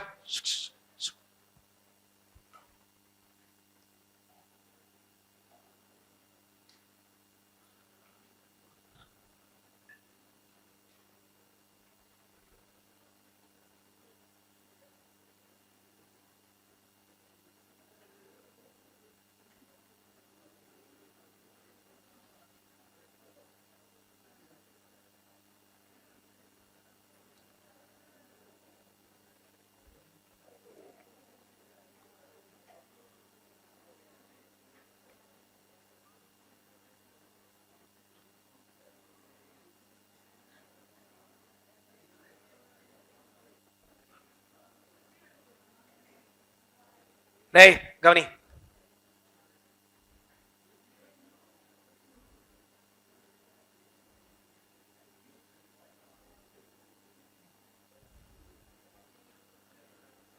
டேய் உன் புக்ஸ் இப்படியே இருக்கும் கவனி.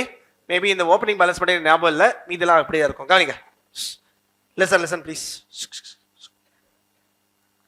டேய் அதுக்கு முன்னாடி எனக்கு ஒன்று மட்டும் சொல்லு. TPO accounting mandatory hey yeah optional? This plan assets இதெல்லாம் கிரியேட் பண்றது இஸ் ஆப்ஷனலா மேண்டேட்ரியா? ஆப்ஷனல். ஓகே, எக்ஸாம்ல சம் கொடுத்தா we have to do. Okay கவனி எல்லாரும் இங்க பாரு. Tell me one thing. What is the journal entry for? What is the journal entry for accounting current service cost?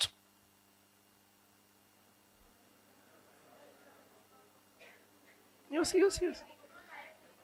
P&L account debit to liability account. Current service cost da இங்க பாரு. டேய் இதுக்கு பேர் தானே கரண்ட் சர்வீஸ் காஸ்ட். சார் நீங்க plan assets நடத்தும் போது plan assets தான் கேட்கணும். நீங்க அதை எப்படி திடீர்னு டிபிஓக்கு போகலாம்? கேனீங்க. டேய் கரண்ட் சர்வீஸ் காஸ்ட்க்கு ஜர்னல் என்ட்ரி P&L டு லைபிலிட்டின்னு வார்த்தைலாம் கொஞ்சம் இனிமேல் நம்ம கொஞ்சம் குறைக்கணும். நல்ல வார்த்தையில யூஸ் பண்ணணும். Current service cost account debit to defined benefit obligation account. இனிமேல் லைபிலிட்டி இந்த மாதிரி வார்த்தையில இப்போ நமக்கு தெரிஞ்சிச்சு இது டிபிஓன்னு. So if anybody ask you current service cost journal entry you should tell defined benefit obligation. Okay அதுவும் டிபிஓன்னு சொல்லிக்கோ. Okay CSC account debit to DBO. கொஞ்சம் நமக்கு நல்லா தெரிஞ்சா ப்ராக்டிக்கலாக போய் நிறைய பேர் ஷார்ட் ஃபார்ம்ஸ் தான் யூஸ் பண்ணுவாங்க. ஓகே தெரிஞ்சவன் வந்து நிறைய எஃபர்ட் எடுக்க மாட்டான் வாழ்க்கையில். ஸோ கவனி, இந்த CSC will be closed and transfer to P&L. What is the journal entry for interest cost on DBO? Interest cost account debit to excel. Interest cost account debit to DBO account. Okay யோசிச்சு சொல்லு. அந்த டிபிஓல கடைசியில திருப்பி actually கூப்பிடுவோமா? அவனை கூப்பிட்டா நம்ம புக்ஸ்ல இருக்கிறத அதிகமா லைபிலிட்டி இருக்கணும்னு சொல்றான். அப்போ லைபிலிட்டி அவன் இன்னும் அதிகமா இருக்கணும்னு சொல்றான். அப்போ லாஸ் ஹே கெயின் ஹே? லாஸ். கரெக்டா? அதுதான் என்ன பேரு? ஆக்சுவாரியல் லாஸ். இப்போ இந்த ஆக்சுவாரியல் லாஸ்க்கு என்ன என்ட்ரி போடலாம்னு இருக்க? Actuarial loss account debit to DBO account. Suppose actuary வந்து நீ புக்ஸ் ஆடி அதிகமா வச்சிருக்க, கொஞ்சம் குறைச்சிடலான்றான். அப்போ கெயினா லாஸா? கெயின். அப்ப அதுக்கு என்ன journal entry? DBO account debit to actuarial gain. இதுதான் டிபிஓட ஜர்னல் என்ட்ரி. சார் ஜர்னல் தெரிஞ்ச ஒரு லெஜர் அக்கவுண்ட் போட்டுருவீங்க. பிளான் அசெட்ஸ்க்கு amount invested in plan assets. Plan assets account debit to bank account. Expected return ஒன்று வருமா? அந்த ரிட்டர்ன் போய் திருப்பி எங்க தான் இன்வெஸ்ட் ஆகும்? அப்போ அதுக்கு என்ன journal entry? Plan assets account debit to expected return போட்டு எக்ஸ்பெக்டட் ரிட்டர்ன் டு P&L நீ க்ளோஸ் பண்ணிக்கலாம். So the journal entry is plan assets account debit to expected return on plan assets. இப்போ திருப்பி ஃபைனலா யாரை கூப்பிடுவோம்? ஆக்சுவரி. அவன் வந்து டேய் உன் ஆக்சுவல் ரிட்டர்ன் இன்னும் அதிகமா இருக்குன்றான் எக்ஸ்பெக்டட் ரிட்டர்னோட. அப்போ அது ஆக்சுவாரியல் கெயினா லாஸா? கெயின். என்ன என்ட்ரி? கரெக்டா? Plan assets account debit to actuarial gain. Super. டேய் ஞாபகம் வச்சுக்கோ, ஆக்சுவாரியல் கெயின் வரணும்னா அசெட் இன்க்ரீஸ் ஆகணும், இல்ல லைபிலிட்டி குறையணும். அதனால தான் அங்கே டிபிஓ டு ஆக்சுவாரியல் கெயின், இங்க plan assets to actuarial gain. சரி, ஆக்சுவலி வந்து sorry your actual return is less than expected return. அப்போ ஆக்சுவாரியல் லாஸா கெயினா? ஜர்னல் என்ட்ரி என்ன? எக்ஸலென்ட். ஆக்சுவரியல் லாஸ்னா இதர் அசெட் குறைக்கணும் இல்ல லைபிலிட்டி இன்க்ரீஸ் பண்ணணும். அதனால தான் இங்க actuarial loss account to DBO, இங்க actuarial loss account debit to plan assets. Okay, last ஒரு எடுத்துக்காட்டா சொல்லி இந்த சம் முடிச்சிட்டோம்னா பிளான் அசெட்ஸை க்ளோஸ் பண்ணிடலாம். இப்போ பிளான் அசெட்ஸ் வந்து ஒரு எம்ப்ளாயி ரிட்டையர் ஆயிட்டான். ஸோ அதுக்காக நான் பிளான் அசெட் வித்துட்டேன். அதுல வந்த காசு யாருக்கு கொடுக்கணும்? சூப்பர். இப்போ நான் ஒரு பிளான் அசெட்டை வித்துட்டேனா, அது வித்து எனக்கு காசு வருமா? उसका क्या journal entry? Bank account debit to plan assets. டே நான் இன்வெஸ்ட் பண்ணும்போது பிளான் அசெட்ஸ் டு பேங்க், இப்போ அது விற்கும் போது பேங்க் டு பிளான் அசெட்ஸ். இந்த பேங்க்ல காசு வந்துச்சுல, இதை வச்சு என்ன செட்டில் பண்ணும்? டிபிஓ செட்டில் பண்ணுமா? அதுக்கு என்ன journal entry? DBO account debit to bank account. அப்போ first journal entry bank account debit to plan assets. Next journal entry DBO account debit to bank account. இப்போ இந்த ரெண்டு என்ட்ரியும் கம்பைன் பண்ணா bank cancel, DBO account debit to plan assets. இந்த side asset குறைஞ்சிரும், liability குறைஞ்சிரும், settle பண்ணிட்டோம்.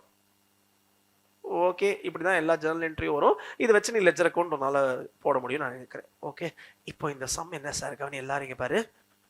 இதுதான் ஓப்பனிங்ல இருக்கிற மார்க்கெட் வேல்யூ. நான் போன வருஷம் இன்வெஸ்ட் பண்ணிருப்பேன்ல, அது 1 lakh. During the current year, on 30th September 2025, I invested 40 lakhs. See, 45,000.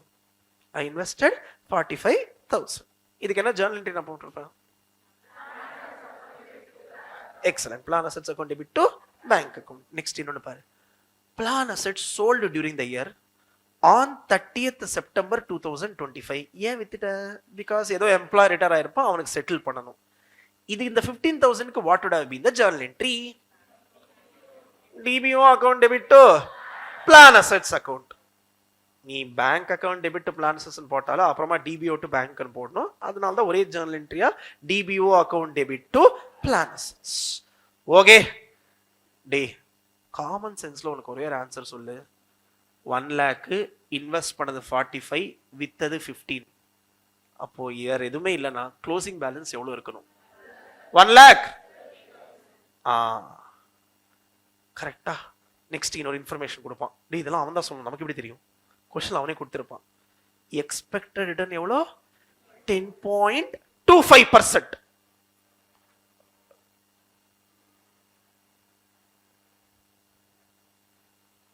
Close ஆயிடுச்சா? 10.25%. எல்லாரும் இங்க பாருங்க கவனி. இப்போ இந்த ஓப்பனிங்ல 1 lakh இருக்கா, இதுக்கு எவ்வளவு மாசம் ரிட்டர்ன் கிடைக்கும்?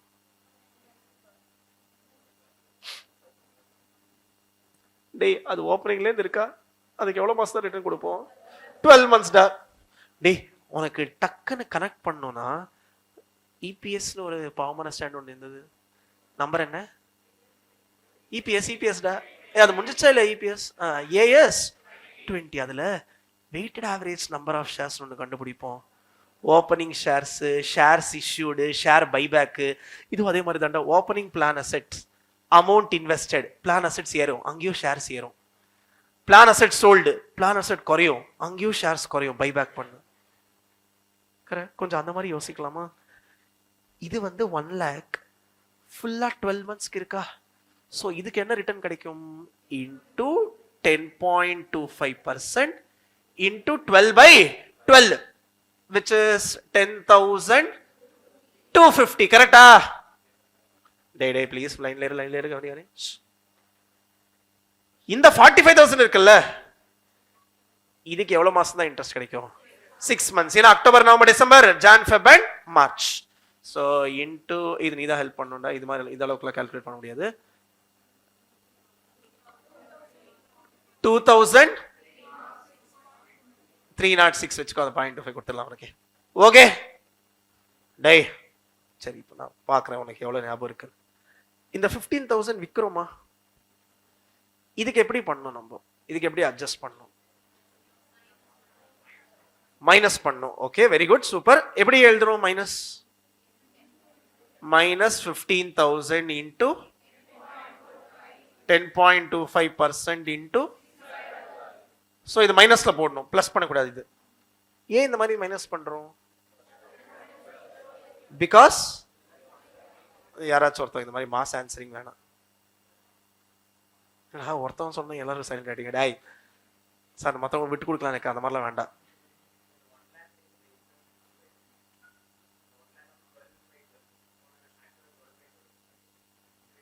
Excellent, super. இப்போ சூப்பர் ஜோர். டேய் இந்த 1 lakhக்கு நம்ம என்ன அசியூம் பண்ணிட்டோம்? ஃபுல் இயர்ல இருக்குன்னு அசியூம் பண்ணிட்டோம். ஆனா இந்த 1 lakhல என்னன்னா 85,000 தான் ஃபுல் இயருக்கு இருந்திருக்கு. மீதி 15,000 6 months தான் இருந்திருக்கு. அப்ப நீ என்ன பண்ணிட்ட? ஆனா இந்த 15,000க்கு 12/12 போட்ட. இப்போ இங்க -6/12 நீ பண்ணனா 12 - 6 மீதி 6 months தான் அது இருக்கும். இதே லாஜிக் தான் you will use in your weighted average number of shares also.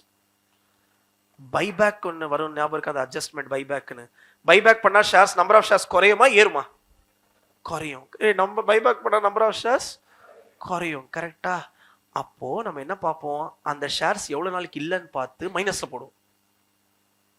அதுதான் இங்கேயும் லாஜிக். ஓகே, இது எவ்வளவு வருது? 15,000 769. ஓகே, இது பிளஸ்ஸா மைனஸா? மைனஸ். அப்ப எவ்வளவு total expected return? 10,250 + 2306 - 769 11,787. Okay, please line கவனிங்க. 11,787, கரெக்டா? இதுதான் டோட்டல் எக்ஸ்பெக்டட் ரிட்டர்ன். இந்த எக்ஸ்பெக்டட் ரிட்டர்னுக்கு என்ன ஜர்னல் என்ட்ரி? என்ன journal entry? Plan assets account debit to expected return. அப்போ ஆல்ரெடி பிளான் அசெட்ஸ்ல ஒரு 1,30,000 இருந்திருக்குமா? இந்த 11,000 வந்து ஆட் ஆகுமா? So 1,30,000 plus 11,787 1,41,787. இதுதான் ஆக்சுவலி வர முன்னாடி என்கிட்ட பேலன்ஸ் இருக்கும். Now we will call our actuary.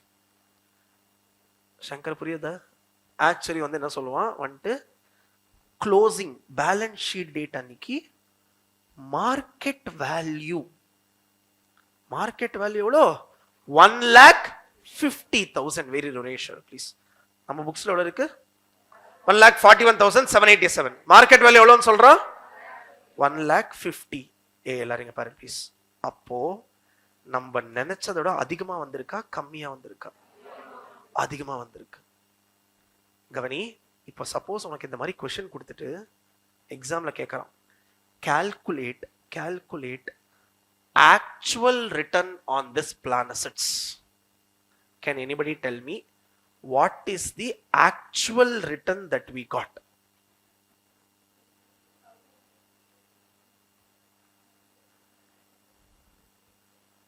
actual return எவ்வளவு கிடைச்சிருக்கு?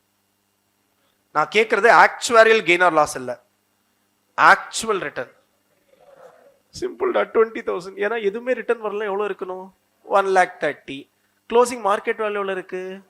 1,50,000. அப்ப எனக்கு ஆக்சுவலா எவ்வளவு கிடைச்சிருக்கு? 20,000 கிடைச்சிருக்கு. நான் எக்ஸ்பெக்ட் பண்ணது 11,787 தான். ஆனா எனக்கு ஆக்சுவலா கிடைச்சது 20,000. இது புரிஞ்சுதாடா? நான் எதுவுமே இன்ட்ரெஸ்டே எனக்கு வரலனா என் பேலன்ஸ் 1,30,000 தான் இருக்கணும். ஆனா என் க்ளோசிங் பேலன்ஸ் 1,50,000 இருக்குன்னா எனக்கு 20,000 ஏறி இருக்கு என்னோட இன்வெஸ்ட்மெண்ட் வேல்யூ. அப்போ நான் எனக்கு ஆக்சுவலா வந்த ரிட்டர்ன் 20,000. ஆனா இந்த ஆக்சுவலி ஃபர்ஸ்டே சொன்னா எக்ஸ்பெக்டேஷன் வச்சு ஒன்னு போட்டேனா அது எவ்வளோ? 11,787, which is more actually expected. Actual is more. அப்ப actuarial gain or loss? Gain. How much is the gain? 20,000 minus 11,787, which is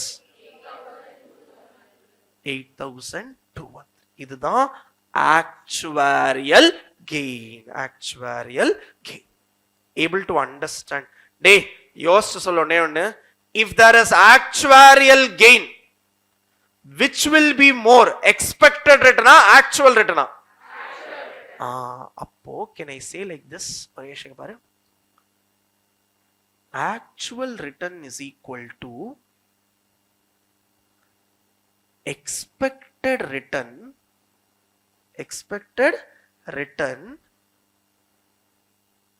plus actuarial gain.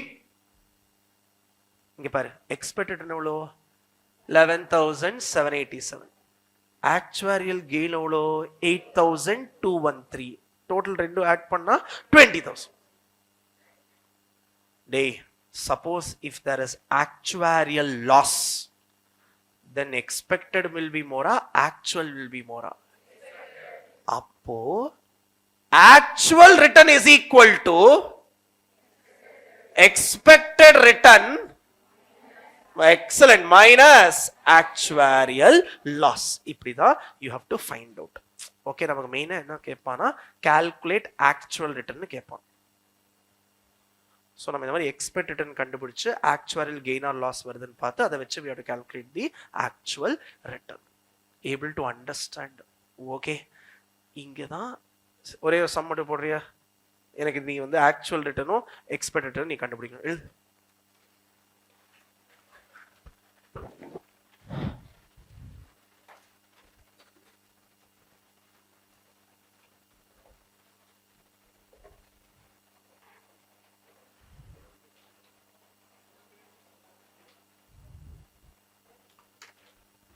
Ready? Opening market value of plan assets. Opening market value of plan assets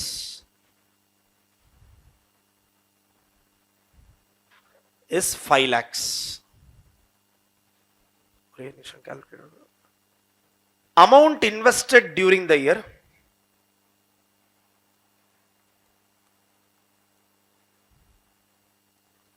Amount invested during the year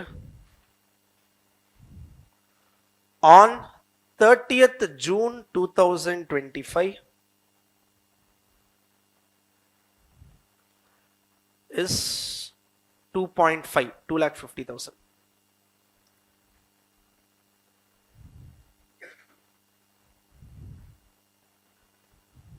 Okay, next. Sorry, 30th June சொல்லிட்டேனா? சரி வெச்சுக்கோ.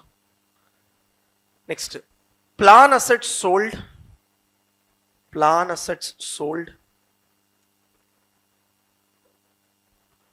on 30th September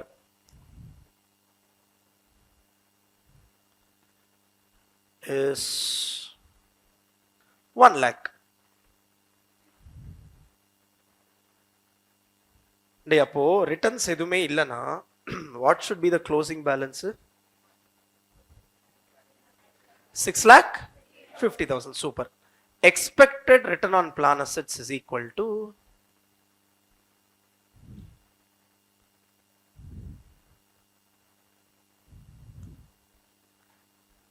8.16%. Sir எங்க sir பிடிக்கிறீங்க இந்த 10.25, 8.16? இதுக்கு எல்லாத்துக்கும் ஒரு reason இருக்கு. இந்த some முடி நான் சொல்றேன். Expected return 8.16%. calculate 1 expected return,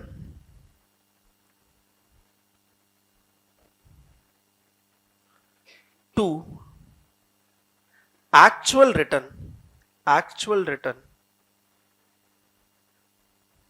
if the closing market value was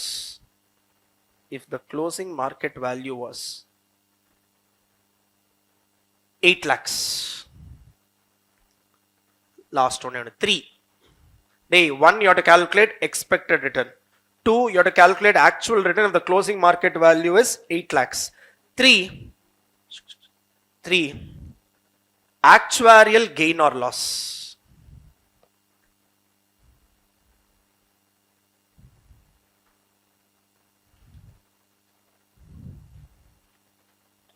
டக்குனு கண்டுபிடி.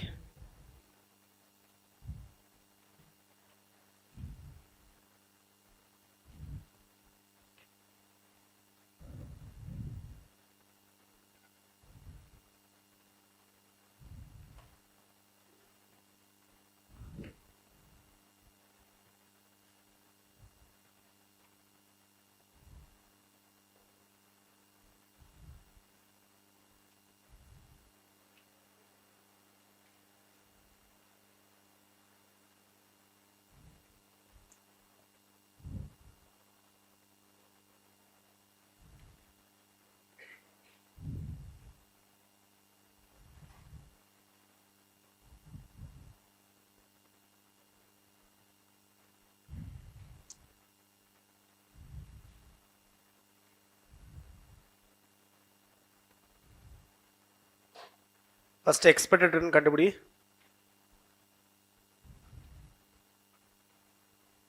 உட்காந்து கூட டேய்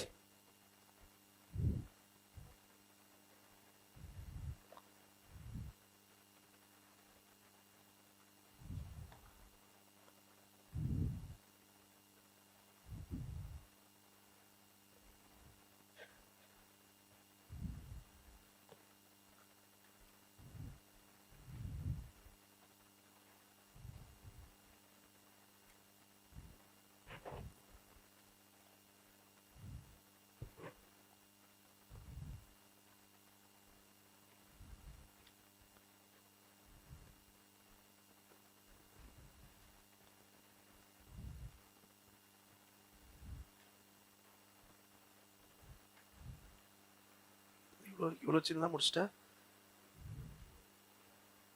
ஓகே, ஆனால் எக்ஸாமில் ஒர்க்கிங்லாம் காமிக்கணும்.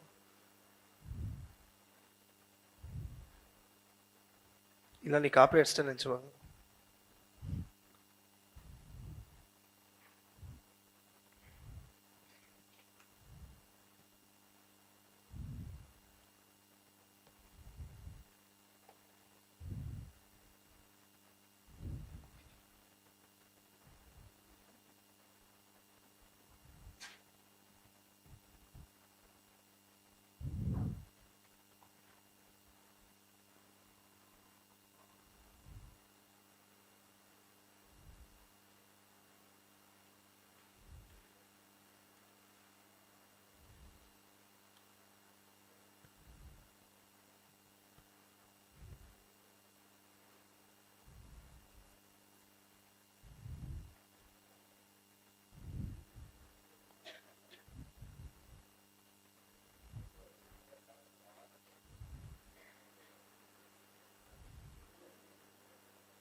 Super.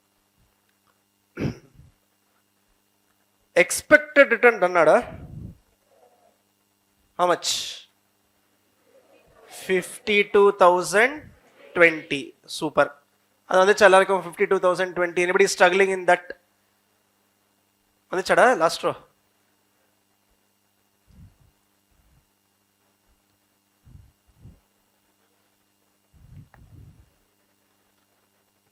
Perfect. How much is actual return? 1 lakh. எப்படி கண்டுபிடிச்ச சார்? 6 lakh எதுவுமே வரல, 6,50,000 இருந்திருக்கணும். ஆனா க்ளோசிங் எவ்வளவு இருக்கு? அப்ப ஆக்சுவலா நமக்கு எவ்வளவு வந்திருக்கு? 1,50,000. So expected return 52,020, actual return 1,50,000. எல்லாருக்கும் இந்த ரெண்டு ஆன்சர் வந்ததா? பர்ஃபெக்டா. செக் ஷர்ட் வரலையா ஆன்சர்? எங்க வர? இது எக்ஸ்பெக்டட்னே வரலையா? சி ஆக்சுவல் ரிட்டர்ன், இப்போ ஆக்சுவல் ரிட்டர்ன் கண்டுபிடிக்கிறதுக்கு ஒரு நிமிஷம் எக்ஸ்பெக்டட் ரிட்டர்ன் மறந்துரு. இப்போ நீ வந்து இனிஷியலா 5 lakhs வச்சிருந்த, 2.5 lakhs இன்வெஸ்ட் பண்ண, 7.5 lakhs இருக்கணுமா? 1 lakh வித்துட்ட, அப்போ எவ்வளோ இருக்கணும்? 6.5. ஆனா நம்மளோட ஆக்சுவலி நம்மளோட இன்வெஸ்ட்மெண்ட்ஸோட க்ளோசிங் மார்க்கெட் வேல்யூ எவ்வளோ சொல்றான்? அப்போ 6.5 lakhs இருக்க வேண்டியது 8 lakhs ஆச்சா? அப்போ நமக்கு எவ்வளோ எக்ஸ்ட்ராவா ரிட்டர்ன் கிடைச்சிருக்கு? 1.5. அதுதான் actual return. So actual return is 1.5 lakhs. Expected return is 52,020. அப்போ நமக்கு actuarial gain ah loss ah? Gain. The remaining 1,50,000 minus 52,020, which is 97,980, is actuarial gain. Actuarial gain. Clear everybody? Day practically எல்லாரும் என்ன பண்ணுவாங்கன்னா expected return க்கு ஒரு entry போடுவாங்க, actuarial gain க்கு ஒரு என்ட்ரி போடுவாங்க. There won't be any journal entry for actual return. டேய் சார் நான் என்ன பண்ணலாம்னு நினைக்கிறேன், expected return க்கு journal entry போட்டு, actuarial gain க்கு journal entry போட்டு, actual return க்கு journal entry போட்டோம்னா டபுள் கவுண்டிங் ஆயிடும். ஏன்னா டேய் எல்லாம் பாரு, expected return plus actuarial gain தான் actual return. நீ பாடிக்க சார் எக்ஸ்பெக்டட் ரிட்டர்னுக்கு ஒரு ஜர்னல் என்ட்ரி, ஆக்சுவரியல் கெயினுக்கு ஒரு ஜர்னல் என்ட்ரி, ஆக்சுவல் ரிட்டர்னுக்கு ஒரு ஜர்னல் என்ட்ரி. எல்லாத்துக்கும் பாஸ் பண்ணா 1.5 + 1.5 3 lakhs வந்துரும் கெயின். டேய் புரியறதுன்னு நினைக்கிறேன். So எல்லாரும் journal entry they will pass only for expected return and actuarial gain or loss. Indirect actual return will get accounted through this. உண்மையா புரிஞ்சிருக்கா இந்த சம்மு? Okay, இங்க தான் நம்மளோட சாடிஸ்ட் ஃபெலோ ஒன்று பண்ணுவான். ஓகே, ஒரே நிமிஷம் எல்லாரும் இங்க பாரு ப்ளீஸ். ஏ கான்செப்ட் எல்லாம் இதுதான். ஓகே, நம்மள அவன் எங்க அடிப்பானா மேக்ஸ்ல. எல்லாரும் இங்க பாரு. நம்ம படிச்ச கான்செப்ட் எல்லாமே பக்கா. ஆக்சுவல் ரிட்டர்ன், எக்ஸ்பெக்ட் ரிட்டர்ன், அது மூணுமே கரெக்டா இப்ப புரிஞ்சுதான். நீ கை தூக்குனேதான். தூக்கு தூக்கு தூக்கு. இது உண்மையா புரிஞ்சது இல்ல? ஓகே,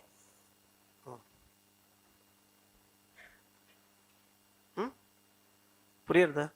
இப்போ இங்க மட்டும் என்ன பண்ணுவான் கவனி, நம்ம ஜாலியா 10.25 × 6/12 போடுறோமா, புக் எடுத்து பார்த்தா 45,000 × 5% இருக்கும். டேய் 10.25 × 6/12 போட்டா கூட 5.125 தானடா வரணும். எங்க இதுல இந்த 5% வந்துச்சு உனக்கு? ஓகே, அப்ப சார் பயங்கரமா என்ன சொல்லுவாருன்னா, அதனாலதான் உனக்கு மேக்ஸ் தெரியலன்னு அர்த்தம். எப்படி அவர் யோசிப்பாருன்னா கவனி, இப்போ ப்ளீஸ் கவனேஷ், நம்ம கிட்ட ஒரு 100 rupees இருக்குன்னு வச்சுக்கோ. நம்ம இந்த 100 rupees we have invested at 10% for 6 months. We have invested at 10% for 6 months. இது ரொம்ப சிம்பிள்டா. யோசிச்சு சொல்லு, 6 மாசத்துக்கு அப்புறம் எனக்கு எவ்வளவு காசு கிடைக்கும்? 100 × 10/100 × 6/12 5 ரூபாய் கிடைக்குமா? மொத்தமா எனக்கு 100 + 5 105 கிடைக்குமா? திருப்பி இந்த 105 invest at 10% for another 6 months. எவ்வளவு கிடைக்கும்? 5.25. அப்ப மொத்தமா 105 + 5.25 ஆயிடுச்சா? அப்ப எனக்கு டோட்டலா எவ்வளவு கிடைக்கும்? 110.25. எல்லாரும் பாருங்க ப்ளீஸ். என்னோட 100 ஃபைனலா எவ்வளவு ஆயிடுச்சு? 110.25. கவனி, அப்ப எனக்கு எவ்வளவு ரிட்டர்ன் கிடைச்சிருக்கு? 10.25. on 100 rupees I got a return of 10.25. எல்லாரும் கவனி, we can earn 10.25% by compounding at 5% every 6 months. ஏய் இங்க பாரு, 6 மாசம் 10% தான் இன்வெஸ்ட் பண்ணனா 10% per annum. அப்போ 6 monthsக்கு எவ்வளோ? 5%. நான் வந்து கவனி, 10.25% per annumல இன்வெஸ்ட் பண்ணாலும் எனக்கு 10.25 தான் கிடைக்கும். இல்லனா எவ்ரி 6 monthsக்கு 5% இன்வெஸ்ட் பண்ணி காம்பவுண்ட் பண்ணனா கூட 10.25 தான் கிடைக்கும். அப்போ நம்ம ஐசிஐ எப்படி யோசிக்கிறானா, 10.25% per annum is same as 5% compounded every 6 months. First இவன் அடிக்கணும் சார், புரியறதாடி? அவன் அதனால தான் என்ன சொல்றான், 10.25 per annum is same as 5% for every 6 months. இப்போ இது 6 months தானே, அதனால into 5%.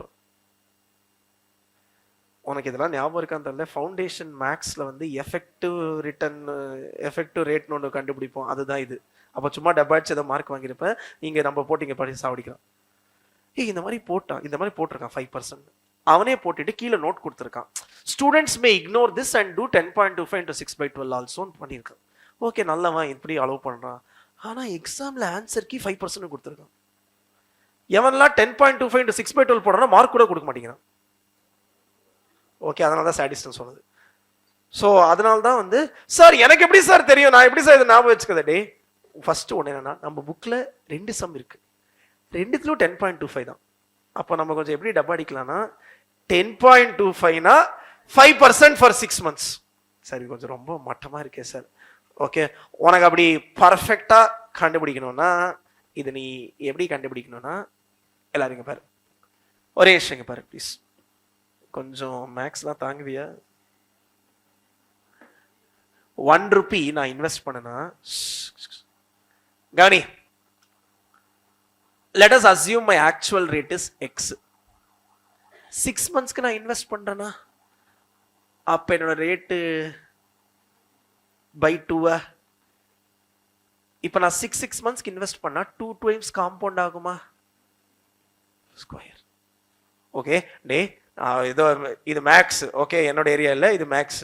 Okay, is equal to இது பண்ணா 1.1025 வரணும் 10.25%. டே, இந்த ஸ்கொயர் அந்த சைட் போச்சுன்னா என்னடா ஆகும்? ரூட். அப்பாடா, அது ஞாபகம் இருக்கு. 1 plus x by 2 is equal to square root of 1.1025. உன் கால்குலேட்டர் இருக்கடா, ஸ்கொயர் ரூட் எவ்வளோ? 1.05 கண்டுபிடிச்சிட்டோமா? அப்போ 1 plus x by 2 is equal to 1.05. அப்போ x by 2 is equal to 0.05. x is equal to 10%. அந்த 10% for 12 months, 6 months எவ்வளோ? 5%. அதுதான் அந்த 5%. சார், இதுக்கு பெட்டரா நான் டப்பா அடிச்சிருவேன் சார். 10.25னா 5%. உனக்கு எவ்வளோ கொடுத்த? 8.16. அது வந்து 4%. 1.04 into 1.04 நீ போட்டனா 1.0816 வரும். அதுதான் அந்த 8.16. 8.16 தானே கொடுத்த. சோ இந்த சம்முக்கு நீ என்ன பண்ணும்? 6 மாசத்துக்கு 4% எடுக்கணும். சோ இந்த மாதிரி சம் கொடுக்க மாட்டான், 9 months அந்த மாதிரிலாம் கொடுக்க மாட்டான். எனக்கு தெரிஞ்சு அவன் இதே சம் ரிப்பீட் பண்ற chance for September is very less. ஏன்னா ஜான்ல கேட்டிருக்கான் ஆல்ரெடி. ஓகே, அப்படி அவன் கேட்கணும், இதே கேட்கணும்னு நினைச்சா கூட 10.25 தான் கொடுப்பான். ஓகே, 10.25னா எவ்வளோ பர்சன்டேஜ் ஃபார் 6 months? 5%. டே, நம்மளும் எக்ஸாம்பிள் அப்படிதான் பண்ணலாம், 5% வச்சு போடலாம். அவனுடைய இதுக்கு நம்ம சண்டை போட்டோமா, மார்க் வாங்கிட்டோமா, அதுக்கப்புறம் பாய் பாய் சொல்லிட்டு போயிட்டு இருக்கலாம். அதுக்கப்புறம் நம்ம சொல்றதுதான் ரூல்ஸ். நம்ம முடிக்கிற வரைக்கும் அவன் சொல்ற ரூல்ஸ் ஃபாலோ பண்ணணும். முடிச்சதுக்கு அப்புறம் கொஞ்சம் நம்மளே இது பண்ணிக்கலாம். ஓகே, இது ஆக்சுவலி நாட் நெசசரி. அவன் கொஸ்டின்ல எங்குமே 10.25 காம்பவுண்டட் ரிட்டர்ன்லாம் சொல்லவே இல்லை. ஸோ இதெல்லாம் கொஞ்சம் ஓவர் ஆக்ஷன் தான் பண்றான். பட் நானும் முன்னாடிலாம் சொல்லி கொடுக்கும் போது வந்து நீ பரவாயில்ல 2 விதமாக கூட பண்ணிக்கலாம், இஷ்டம் சொல்லி கொடுத்து யாருக்கு இது, ஏன்னா சில பேருக்கு இதெல்லாம் புரியாது. ஓகே, ஸோ இது மேக்ஸ்னா அக்கௌண்ட்ஸ் கிடையாதுடா. ஓகே, ஸோ இது புரியலன்னு சொல்லிடாத. ஓகே, ஸோ கவனி. ஸோ நான் அப்போ என்ன சொல்லிட்டு இருந்தேன், நீ 10.25 6/12 போட்டுக்கோ பரவாயில்ல, ஏன்னா அவனே நோட் கொடுத்துருப்பான் புக்கில். Students can also alternatively do this. ஆனால் எக்ஸாமில் பண்ணால் அதுக்கு மார்க் கொடுக்க மாட்டேங்கிறான். Maybe that is not ICS issue, எவாலுவேட்டருக்கு புரிய மாட்டேங்குதுன்னு நினைக்கிறேன். ஏன்னா ஆன்சருக்கு எப்படி கொடுத்துருக்கோம், நீ வேற மாதிரி போட்டிருக்கேன்னா அவன் டக்குன்னு ராங் போட்டுறான். ஸோ பெட்டர் நம்ம எதுக்கு ரிஸ்க் எடுக்கணும்? டேய், 10.25னா 6 monthsக்கு எவ்வளோ? அப்படியே உனக்கு சார் 10.25 இல்லாமல் வேற ஏதோ கொடுக்குறான் சார், ப்ளீஸ் கவனி, இந்த ட்ரிக் மட்டும் நான் வச்சுக்கோ. 10.25 தடவை கண்ட நம்பர் ஏதோ கொடுத்துக்கிறான் சார், அதுக்கு 1 ஆட் பண்ணிடு. இப்போ நான் உனக்கு 8.16 கொடுத்தேன்னா 8.16னா டே 8.16 + 1 9.16 சொல்லாத. டேய் வேற மேக்ஸ் நீ வேற சூப்பரா பண்ணுவேன் எனக்கு தெரியும், நான் ஃபர்ஸ்ட் மேக்ஸ் டீச்சர் தான், அதுக்கப்புறம் தான் அக்கௌண்ட்ஸ் டீச்சர் மாதிரி கவனி. ஸோ 8.16னா 0.0816 கரெக்டா? அதுக்கு 1 ஆட் பண்ணு, 1.0816. இதுக்கு ரூட் எடு, -1 பண்ணு, 0.04. அதான் அந்த 4%. ஓகே, 10.25 கொடுத்தா நம்ம டப்பா அடிச்சிட்டோம் 5%. வேற ஏதாச்சும் இந்த மாதிரி எக்கு தப்பா கொடுத்து 6 monthsக்கு எவ்வளவு ரேட்னு கேட்டானா ஃபர்ஸ்ட் அதுக்கு 1 ஆட் பண்ணு, ரூட்டை போடு, திருப்பி -1 பண்ணு. சார் இது கன்றாவியா இருக்கு, இது மேக்ஸ் உனக்கு தேவையில்லை, அதனால தான் இப்படி சொல்லி தரேன். இதெல்லாம் லாஜிக்கலா நான் சொல்லி கொடுத்தேன், ஆக்சுவல் ரிட்டர்னும் எக்ஸ்பெக்டட் ரிட்டர்னும். ஓகே, ஸோ இது மட்டும் மேக்ஸ். ஏன்னா நீ எவ்வளோ பயங்கரமா ஃபவுண்டேஷன்ல படிச்சிருக்க எனக்கு தெரியல, ஆர் எவ்வளோ மேக்ஸ் ஸ்டூடெண்ட்ஸ் எனக்கு தெரியல. How many maths students? Okay, புரிஞ்சுதா கொஞ்சமாச்சு? ஓகே, ஸோ நீ இந்த மாதிரியும் கண்டுபிடிச்சிக்கலாம். சப்போஸ் அவன் உன்னை இன்னும் ரொம்ப பயன்படுத்துறதுக்கு வேற ஏதாவது நம்பர் கொடுத்தானா, clear, able to understand this? Okay டேய், அப்ப எக்ஸாம்ல நம்மளும் என்ன பண்றோம், அவன் கொடுத்த எக்ஸ்பெக்டட் ரேட்டை வச்சு நம்ம 1 ஆட் பண்ணி ஸ்கொயர் ரூட்டை போட்டுட்டு -1 பண்ணா ஒரு ரேட் வரும், அதுதான் 6 monthsக்கு போகும். ஓகே, புரியுறதாடா சார்? அதெல்லாம் ஓகே. டேய் இருக்கியா?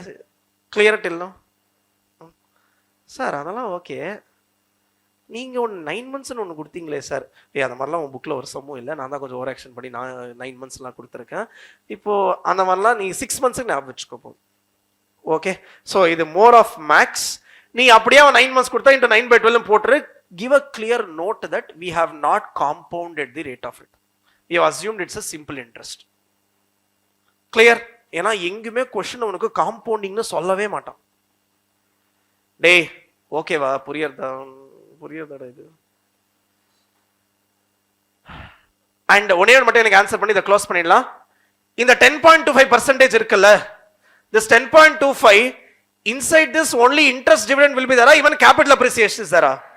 This is the total return. Okay டேய், இதுக்கு ஒரு டப்பா போட்டு பிரேக்கப்லாம் கொடுப்பான். நீ அதுக்கு ஃபைனலா 10.25 பார்த்தா போதும். அவன் என்ன சொல்லுவானா, இன்ட்ரெஸ்ட் ஒரு 5%, கேபிட்டல் அப்ரிசியேஷன் ஒரு 5.25. எப்படி இருந்தா என்ன ஃபைனலா நமக்கு என்ன வேணும்? 10.25. பிளஸ் சம்டைம்ஸ் என்ன ஆகும்னா, நான் சொன்னேன்ல, நம்ம ஒரு தனி ட்ரஸ்ட் ஆரம்பிச்சு அந்த ட்ரஸ்ட்ல இருந்து இன்வெஸ்ட் பண்ணுவோம். கவனி ப்ளீஸ், கவனி ரேஷோ லாஸ்ட் ரோ. நம்ம ஒரு ட்ரஸ்ட் ஆரம்பிச்சு அதுல இன்வெஸ்ட் பண்ணணும்னு சொன்னல. இப்போ நான் இன்வெஸ்ட் பண்ணது ஒரு 5% எனக்கு இன்ட்ரெஸ்ட் கிடைக்கும். 6% கேபிட்டல் அப்ரிசியேஷன். அப்போ மொத்தமா எனக்கு எவ்வளவு வரணும்? 11%. அந்த ட்ரஸ்ட் ஒருத்த மேனேஜ் பண்ணிட்டு இருப்பான்ல, அவனுக்கு சேலரி கொடுக்கணுமா? அது ஒரு 1% வச்சுக்கோ. அப்ப 11ல 1% போயிடுச்சா? அப்ப எக்ஸ்பெக்டட் எவ்வளோ? 10%. அதான் எக்ஸ்பெக்டட். நம்ம புக்ல சம்ல இதுக்கு பெருசா பிரேக்கப் கொடுப்போம். Interest 5%, capital appreciation 6%, less other administrative cost. ஏன்னா அந்த ட்ரஸ்ட் ஓட்டுறதுக்கு காஸ்ட் இருக்கும்ல, -1%, நெட்டா 10%. நம்ம எது எடுக்கணும்? டைரக்டா 10% எடுத்தா போதும். Clear everybody? டே உன் புக்ல கிளியரா டப்பா போட்டு கொடுத்துருப்பான்டா. அது டப்பால டோட்டல் தான் நமக்கு முக்கியம். மற்றெல்லாம் படிச்சு பாரு, புரியும் உனக்கு. அது வந்து கேபிட்டல் அப்ரிசியேஷன் சொல்ல மாட்டான், அன்ரியலைஸ்டு கெயின் ஆர் லாஸ். ஏன்னா இது வந்து மார்க்கெட் வேல்யூ இருக்கு, நான் விற்கல, எனக்கு இது ரியலைஸ்டு இல்ல, அன்ரியலைஸ்டு. ஓகே டில் நவ கிளியர்? அப்போ பிளான் அசெட்ஸ் புரிஞ்சுச்சா? டேய் பிளான் அசெட்ஸோட அக்கௌண்டிங் தான் சேம் அக்கௌண்டிங். ஆனா கொஞ்சம் இன்சைட் திரும்ப கேமரா. பிளான் அசெட்ஸோட அக்கௌண்டிங் தான் same accounting will apply even to reimbursement rights. அதுலயும் இதே மாதிரி தான் expected return, actual gain or loss அதே வரும். இப்போ யோசிச்சு சொல்லு, ஃபைனல் பேலன்ஸ் ஷீட்ல பிளான் அசெட்ஸோட காஸ்ட் வருமா, மார்க்கெட் வேல்யூ வருமா? கரெக்டா? இப்ப கவனி, இப்பதான் வந்து AS15 வந்து ஏன் பிளான் அசெட்ஸும் ரீஇம்பர்ஸ்மெண்ட் ரைட்டும் தனித்தனியா பிரிக்கணும்னு சொல்றானா, கவனி எல்லாரும் please listen here. Last row. அந்த இந்த பிளான் அசெட்ஸ்னு ஒன்று நீ கூப்பிட்டனா, அந்த பிளான் அசெட்ஸ் எதுக்காக மட்டும் வாழ்றது? only for DBO. Can it be used for any other purpose?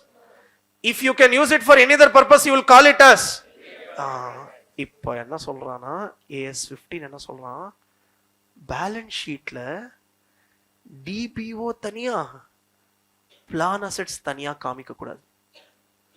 எப்படி காமிக்கணும்னா, DBO பிளான் அசெட்ஸும் நெட்டா காமிக்கணும்.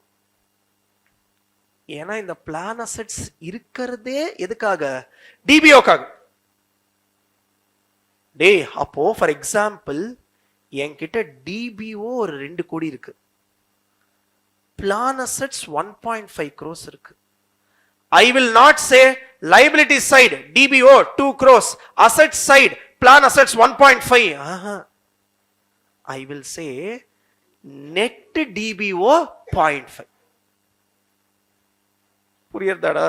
இது நீ கொஞ்சம் கார்லேட் பண்ணோம்னா DTA DTL DTA full form என்ன? deferred tax asset. DTL standard number 22. நம்ம அந்த ஸ்டாண்டர்ட்ல சொல்லுவான், DTL DTA நெட் பண்ணி காமிக்கலாம் பேலன்ஸ் ஷீட்ல. அதே மாதிரி தான் இங்கேயும் DBO பிளான் அசெட்ஸ் ரெண்டுமே நெட் பண்ணி நெட் DBO காமிக்கலாம். டேய் புரியுதாடா? able to understand? ஒரே விஷயம் பாருங்க ப்ளீஸ் சார், நீ என்ன நினைக்கிற, எது பெட்டர்? இந்த மாதிரி நெட் பண்ணி காமிக்கிறது பெட்டரா, தனித்தனியா காமிக்கிறது பெட்டரா? ஒரு கம்பெனிக்கு எது பெனிஃபிஷியல் நீ நினைக்கிற? தனித்தனியா காமிக்கிறதா நெட்டா காமிக்கிறதா? ஏன் நெட்டா காமிச்சா லைபிலிட்டி கம்மியா காமிச்சிக்கலாம். கவனி, நெட்டா காமிக்கிறது சூப்பர்டா. நெட்டா காமிக்கிறது is more beneficial because you will show less liability, you will have more debt to equity, sorry your debt to equity ratio will be better. அந்த மாதிரி படிச்சிருக்கேடா financial management. Debt equity ratio, debt by equity. Debt includes all long term liabilities. This DBO is also long term liability. That also should be part of debt. ஏன்னா அதுக்கும் காசு கொடுக்கணும். அப்போ நீ 2 கோடி போடும்போது டிபிஓ டெட் ஈக்விட்டி ரேஷியோ அதிகமா வரலாம். இப்போ 0.5 crores போட்டா டெட் ஈக்விட்டி கம்மியா வந்து நீ இன்னும் அதிகமா பாரோ பண்ணலாம். அப்போ உனக்கு AS15 இந்த அளவுக்கு ஒன்னு அலோவ் பண்றானா ஒரே ஒரு ரீசனுக்காக, ஏன்னா பிளான் அசெட்ஸ் வாழ்றதே டிபிஓக்காக தான். அவன் அந்த கண்டிஷன் போட்டுட்டு நீ சாட்டிஸ்ஃபை பண்ணதுக்கு அப்புறம் தான் பிளான் அசெட்ஸை டிபிஓல இருந்து நெட் பண்ண அலோவ் பண்றோம். சார் அப்ப சப்போஸ் ரீஇம்பர்ஸ்மெண்ட் ரைட்டா இருந்தா என்ன சார் சொல்றான்? டிபிஓ தனி, ரீஇம்பர்ஸ்மெண்ட் ரைட் தனி. ஏன்னா இது வேற எதுக்காக கூட யூஸ் பண்ணிக்கலாம். புரியறதாடா டே? அப்போ பிளான் அசெட்ஸா இருந்தா மட்டும்தான் we can reduce it from DBO and show the net liability. If it is a reimbursement right, liability should be shown separately, asset should be shown separately. Able to understand? ஏன்னா அவன் என்ன சொல்றான், நீ வேற எதுக்காக கூட யூஸ் பண்ணிக்கலாம்ல, அப்ப எதுக்கு இதுல மைனஸ் பண்ற? பிளான் அசெட்ஸ்னா மட்டும்தான், இதுக்காக மட்டும்தான் அது. ஸோ அப்ப நீ மைனஸ் பண்ணிக்கோன்னு அலோவ் பண்றான். அந்த ரீசன்னால தான் இது ரெண்டா பிரிக்கலாம், plan assets, reimbursement right. Not for accounting. Accounting both are same, both will come at market value only. But if it's a plan asset, you can subtract it from. You can lalla, you have to. அவனே கிளியரா சொல்லிட்டா, balance ஷீட்ல only net liability has to come. If it is a reimbursement rate, will you net it off or show it separately? Show it separately. Clear everybody? Able to understand this? அப்போ sir ஃபைனலா balance ஷீட்ல என்ன sir வரும்னா, defined benefit obligation minus market value of plan assets. இதுதான் நம்ம புக்ல fair வேல்யூன்னு சொல்லுவோம். Defined benefit obligation minus fair value of plan assets, the net amount is called as net defined benefit obligation. That only will come in the balance sheet. That only will come in the balance sheet. Day உண்மையா புரிஞ்சுதா டே? Able to follow? Sir, suppose நான் கொஞ்சம் எக்குத்தப்பா invest பண்ணிட்டேன். Plan assets is more than DBO. Plan assets is more than DBO. அப்போ நெட்டா அசெட்னு வருமா, liability வருமா? அப்போ that is called as net defined benefit asset. டேய் ஐயோ கவனி கவனி இங்க பாரு. if DBO is more than plan assets, அப்போ நெட்டா அசெட்டா லைபிலிட்டியா? லைபிலிட்டி. கரெக்டா? அப்போ அதுக்கு பேர் என்ன? Net defined benefit application. if plan asset is more than DBO, then it is net asset or net liability? Net asset. அதுக்கு பேர் என்னன்னா net defined benefit asset. உண்மையா புரியறதாடா? ஓகே, ஒரே ஒரு பாயிண்ட் ப்ளீஸ் முடிச்சிடறேன். நெட் டிபிஓ வரும்போது அக்கௌண்ட்ஸ் ஜாலியா இருப்பா, okay liability தானே. ஒன்ஸ் நெட் டிபிஏ வந்தோடனே அக்கௌண்டன்சி ஐயோ உஷாராயிடுவான். டேய் அசெட் வந்துச்சுடா பேலன்ஸ் ஷீட்ல. என்னைக்குமே ஞாபகம் வச்சுக்கோ ப்ளீஸ் கவனி, இந்த பெர்செப்ஷன் ரொம்ப important. Any asset which is shown in the balance sheet should not be shown at a value which is more than what you can recover from the asset. நீ ஒரு அசெட்ட balance ஷீட்ல காமிக்கிறனா ஃபியூச்சர்ல அந்த அளவுக்கு கண்டிப்பா cash வரணும். அதனால தான் நீ இம்பேர்மெண்ட்லாம் செக் பண்ற. ஏன் இம்பேர்மெண்ட்லாம் செக் பண்ணி வேல்யூ நியூஸ்லாம் போடுறோம்ல, அவன் என்ன சொல்றான், அந்த அளவுக்கு கேஷ் வருதா எனக்கு காமி. இது எல்லா அசெட்ஸ்க்கும் அப்ளிகபிள்டா. ப்ளீஸ் நீ வந்து நிறைய பேர் என்ன பண்ணுவாங்க, தனித்தனியா படிச்சதுனால they will not have a holistic picture. For example, இன்வென்டரிக்கு என்ன சொல்றான், cost or NRV whichever is lower. அது ஆக்சுவலா இம்பேர்மெண்ட் ஆஃப் இன்வென்டரி. நாளைக்கு அவனாச்சும் இம்பேர்மெண்ட் ஆஃப் இன்வென்டரி, என்னடா இம்பேர்மெண்ட் ஆஃப் இன்வென்டரியா புதுசா இருக்கு. Cost or NRV whichever is less. அதே மாதிரி இன்வெஸ்ட்மெண்ட்ஸ்ல படிச்சியா cost or fair value whichever is less, that is nothing but impairment of investments. டெட்டார்ஸ்க்கு ப்ரொவிஷன் ஃபார் டவுட்ஃபுல் டெட்ஸ் ஒன்று கிரியேட் பண்ணோமா? இப்போ ஃபார் எக்ஸாம்பிள் டெட்டார்ஸ் 1000 கோடி இருக்கு, 950 crores தான் உனக்கு வரும் தெரியும். அப்போ எவ்வளோ provision for doubtful debts create பண்ற? 50. டே இது நீ எப்படி பார்க்கணும்னா 1000 crores கேரிங் அமௌண்ட், 950 crores தான் ரெக்கவர் பண்ண முடியும், அதுதான் ரெக்கவரபிள் அமௌண்ட். ஸோ இதுல 1000 or 950 whichever is less. அப்ப நெட்டா டெட்டாஸ் எவ்வளவுதான் கொண்டு வரணும்? 950 crores. 50 crores you will create provision for doubtful debts. This is nothing but impairment of debtors. நாளைக்கு நீ ஃபைனல் போனா they will no longer call it as provision for doubtful debts. அதெல்லாம் சின்ன பசங்க வார்த்தை. They will call it as impairment of debtors.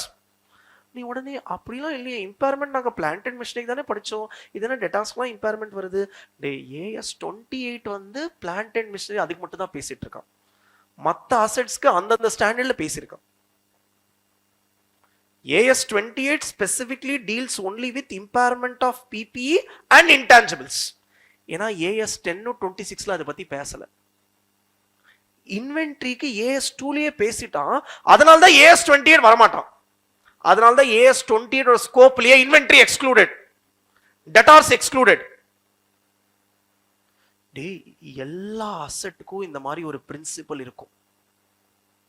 Sir deferred tax அசெட்க்கு இந்த மாதிரி இருக்கா சார்?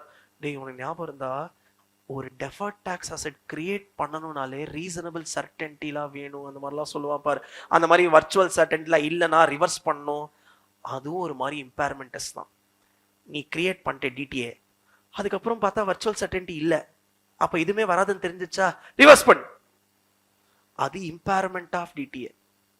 எதுல பேசலாம்? 22. புரியறதாடா? அக்கௌண்டன்சியோட பெர்ஸ்பெக்டிவ் என்னன்னா எல்லா அசெட்டுமே என்னைக்கும் ஒரு நாள் கேஷா மாறும். அக்கௌண்டன்சி எப்படி பார்க்கறானா, உன் பேலன்ஸ் ஷீட்ல கேஷ் ஒன்று காமிக்கிறல்ல, அது பிரசன்ட் கேஷ், மீதி அசெட்ஸ் எல்லாமே ஃபியூச்சர் கேஷ். ஏன்னா எல்லாமே என்னைக்கு ஒரு நாள் கேஷா தான் மாறணும். நீ நினைச்சு பாரு, எது ஒரு இன்வென்ட்ரி ஃபைனலா என்னவா மாறும்? Cash. Debtors, plant and machinery either வித்தா கேஷ் வரும், இல்ல அதை வச்சு ப்ரொடியூஸ் பண்ணி கேஷ் பண்ணுவோம். Everything finally should get converted into cash.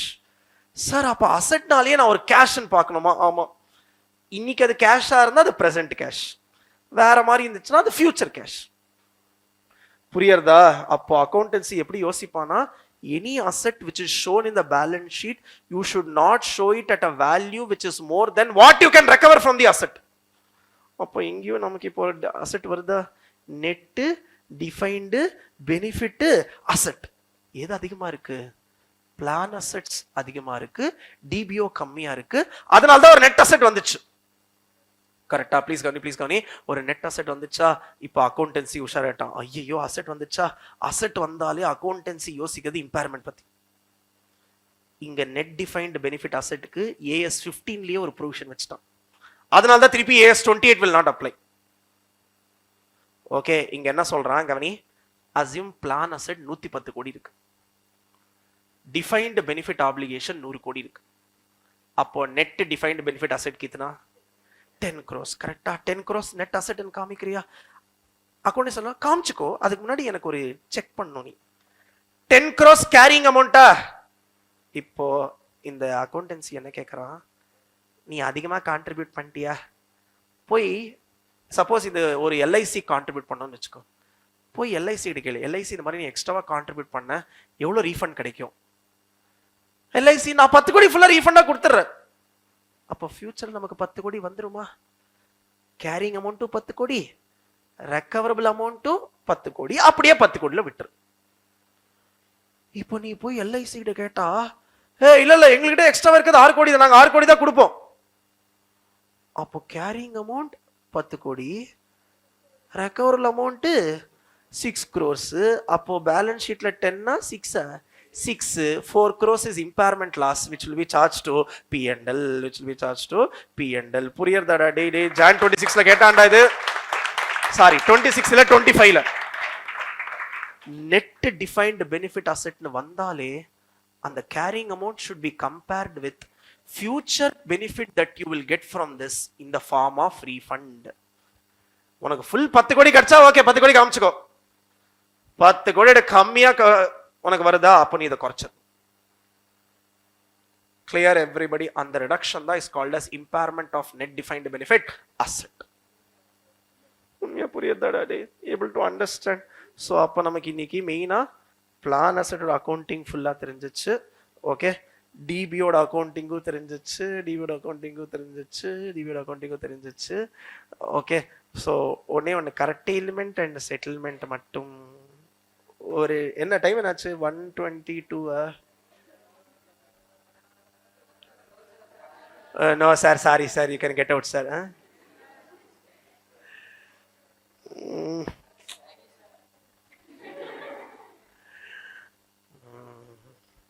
உடனே ஒன்று கட்டில்மெண்ட் செட்டில்மெண்ட். சரி இல்லை, சரி நான் அப்போ நெக்ஸ்ட் கிளாஸ் மட்டும் ஒரு 1/2 45 minutes சார். நீங்கள் இப்படி தான் எண்டு இல்லை, நான் வந்து கண்டிப்பாக வேணுகிட்ட சண்டை போட்டாச்சு. நெக்ஸ்ட் வீக் எனக்கு ஃபுல் ஃபர்ஸ்ட் செஷன் எனக்கு வேணும். ஸோ நான் வந்து ஏன்னா இப்போ இன்னைக்கு நான் ரொம்ப நாளுக்கு அப்புறம் வந்தாலும் I hate to first revise. இதை நான் அப்போயே முடிச்சிருந்தேன்னா கொஞ்சம் சீக்கிரமாக முடிச்சிருப்பேன். But okay, no problem. ஏன்னா எனக்கு மெயினாக ஒன்று ஃபர்ஸ்ட் ஆடிட் நிறைய பெண்டிங் இருந்ததுன்னு சொன்னாங்க, அதனால தான் நானும் எதுவும் சொல்லலை. ஸோ நாளைக்கு கிளாஸ் இருக்கா உங்களுக்கு? நாளைக்கு சாப்பா? ஓகே சரி, அப்போ மண்டேலேருந்து I will come in the morning session. First இதை முடிச்சிடலாம். இன்னும் 2 டாபிக் தான் இருக்கு. Curtailment, settlement, past service cost, 2 sum இருக்கு. அது முடிச்சதுக்கு அப்புறம் நீ புக்கை ஓபன் பண்ணு. இப்போதைக்கு நீ என்ன பண்ணலாம், இன்னைக்கு எனக்கு ஒரே ஒரு ஹோம்ஒர்க் மட்டும் நீ பண்ணு. புக் இருக்கா? Text book module 2 liability based accounting standards. ஒரு 5 to 10 minutes தான் ஆகும். இது மட்டும் ஒண்ணு பண்ணு ப்ளீஸ். எனக்கு நீ புக்ல illustration 7 page number 6.17 illustration 7 6.17 அந்த 10.25 இருக்கா? ஓகே, சோ அந்த illustration 7 ஒரு வாட்டி முடிக்கணும். டே மோஸ்டா நம்ம பண்ணத மாதிரி தான் இருக்கும், but numbers will be different. illustration 7 and book back question number 8 and question number 9. question number 8 9 திருப்பி அதே 10.25 தான்.